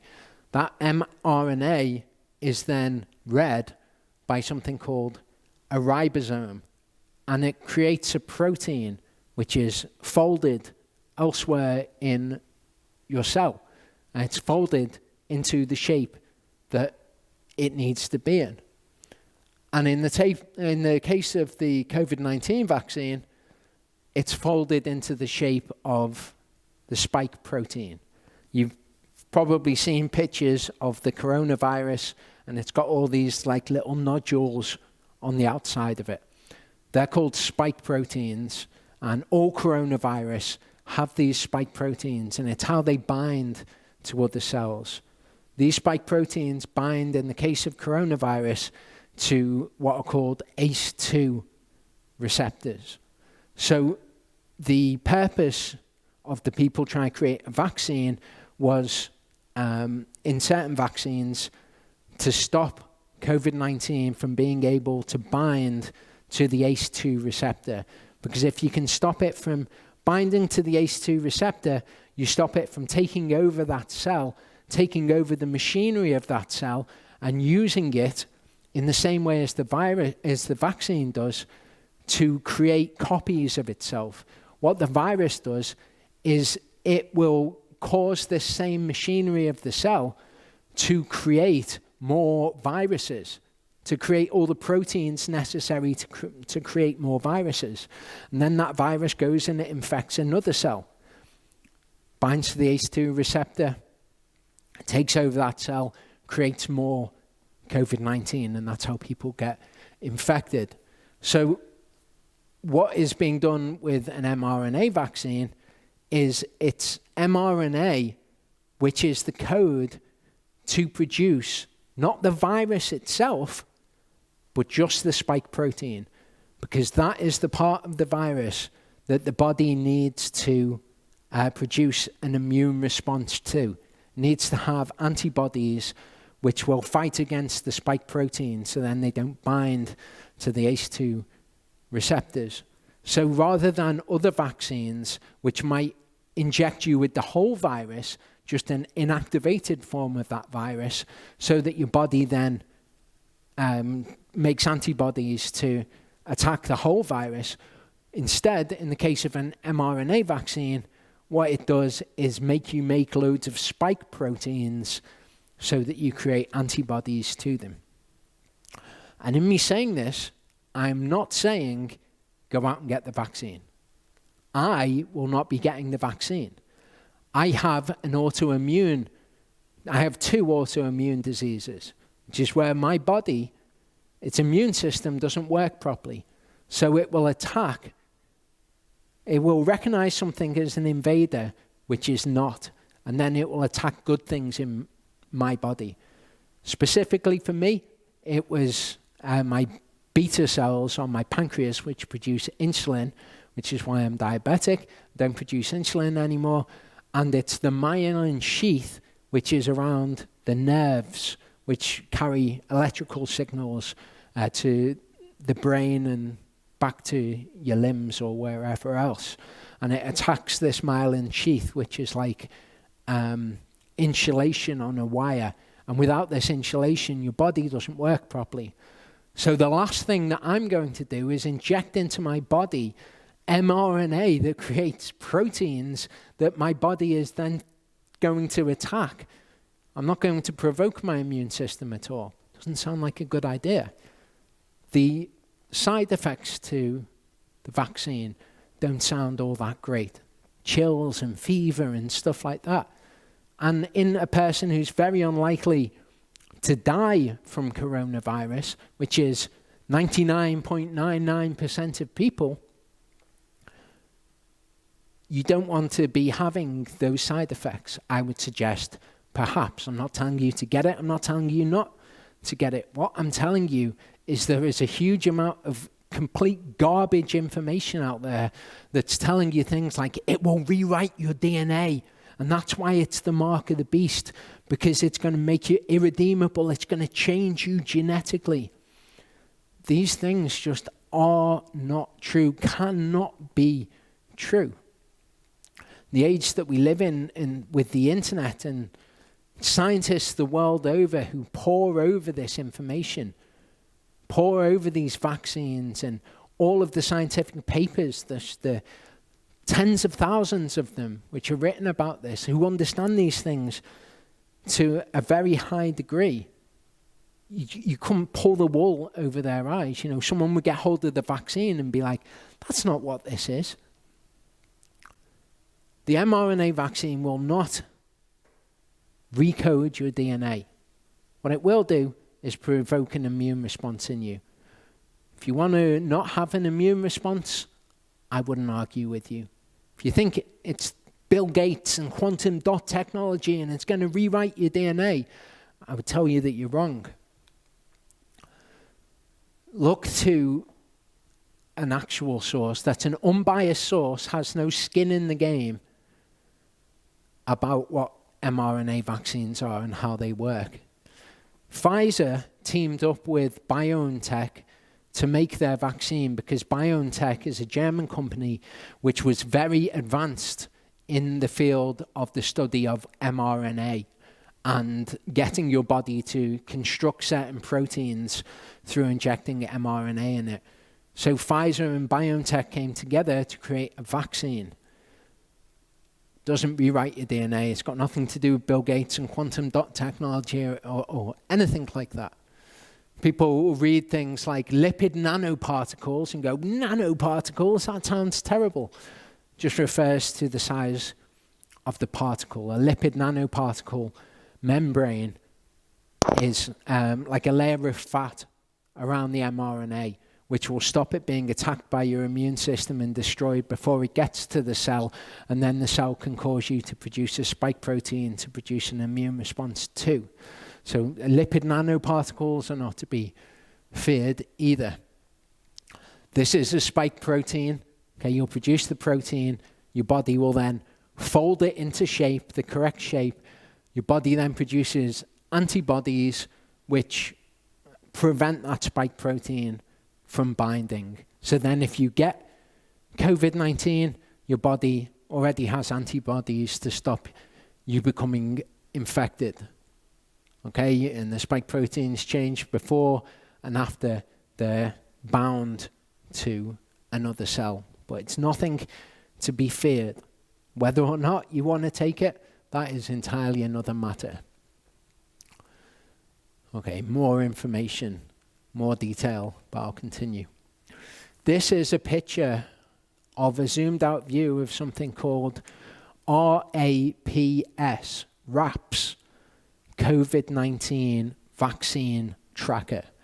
If you type that in, then you can bring up this huge wealth of information. All of these are all the different types of COVID-19 vaccine that there are. There aren't only mRNA versions of it. There are hundreds of, or maybe 100 versions of this vaccine. Are they all the mark of the beast? Is the mark of the beast simply being vaccinated against a deadly disease? Of course not. They're all of a different sort. So when people are considering, do I want to get this vaccine or not? Is it in accordance with Scripture? I would say, read about the vaccine. See whether or not there's anything that you're against in it, or that you say Scripture is against. Scripture tells us not to mix seed. In the mRNA vaccine, they've done genetic modification. They've cut the RNA out. Maybe you want to take objection to it because of that. Here's the top view of that view of the RAPS tracker. Okay, you can see here Moderna, mRNA-based vaccine. That's the other one which has come out with 94% efficacy. Okay, you've got the Pfizer and BioNTech vaccine here. And then you've got the University of Oxford AstraZeneca vaccine here. You'll notice that their vaccine is not an mRNA vaccine. It says here, replication-deficient viral vector vaccine. So it's just a vaccine. It's a virus which is incapable of replicating. So your body can develop an immunity to it without it then infecting you and you becoming sick. All sorts of different vaccines here. Inactivated vaccine. The virus is inactivated. In the Oxford University AstraZeneca vaccine, it says that they use an adenovirus from chimpanzees. So maybe you want to say that you're not happy with taking that vaccine because of that. But say that you're not happy with it for a reason that is not. It reprograms your DNA and Bill Gates is into it and he's going to destroy the world and all of these conspiratorial things which are slander and gossip. Don't make them your reasons why you do things. Okay, to take a vaccine from chimpanzees, I personally would suggest is not injecting the chimpanzee into yourself. It's the same virus that you'd find external to the chimpanzee. It's got nothing to do with the chimpanzee. But if you want to take objection to it because of that, be informed about them.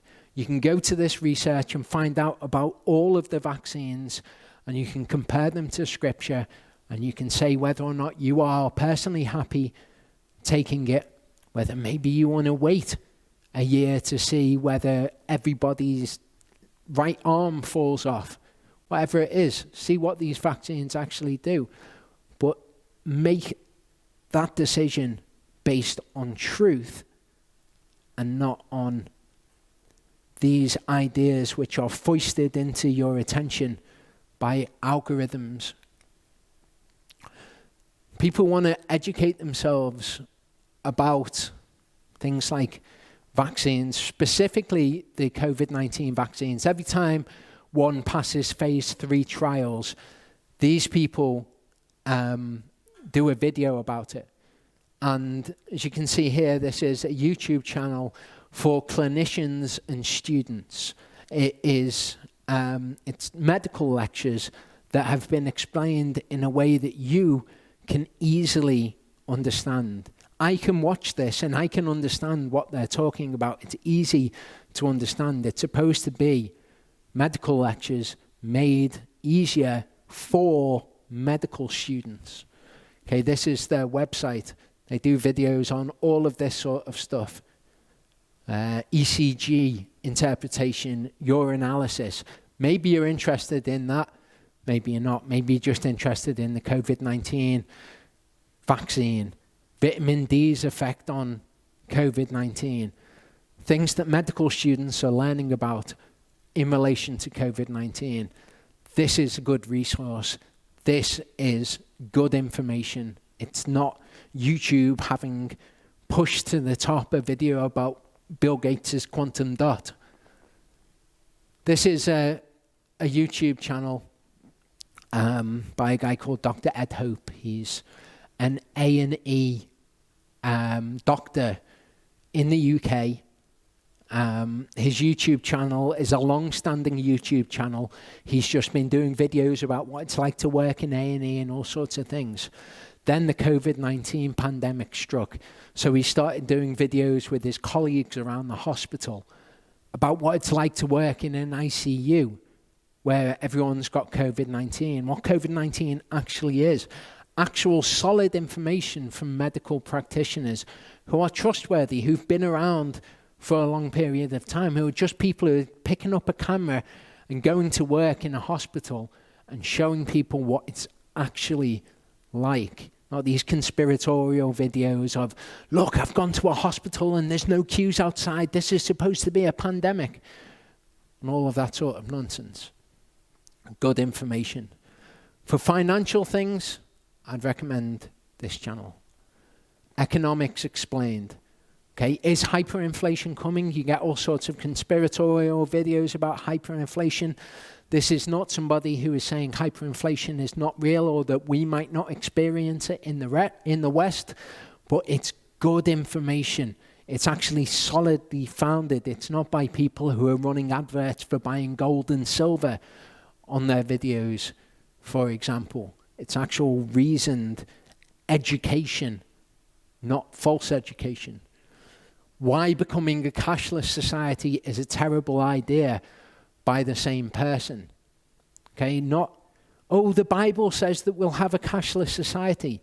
It doesn't. The Bible says that we'll have a one world government. It doesn't. All sorts of things that people have got in their heads as what the future will hold. This is, though, a real reasoned explanation of why it would be a terrible, terrible thing that we would want to avoid to become a cashless society. It would do us no good as a society, and not because it's the prophesied coming of the Antichrist or anything like that. So people will no doubt ask, well, what is a good source of information? Or what do you watch? This is the sort of thing. I'm not saying that it's infallible, but it's a lot better than what YouTube has decided that you'll give your attention to. So on that, I'll come to an end, and I'll end in prayer.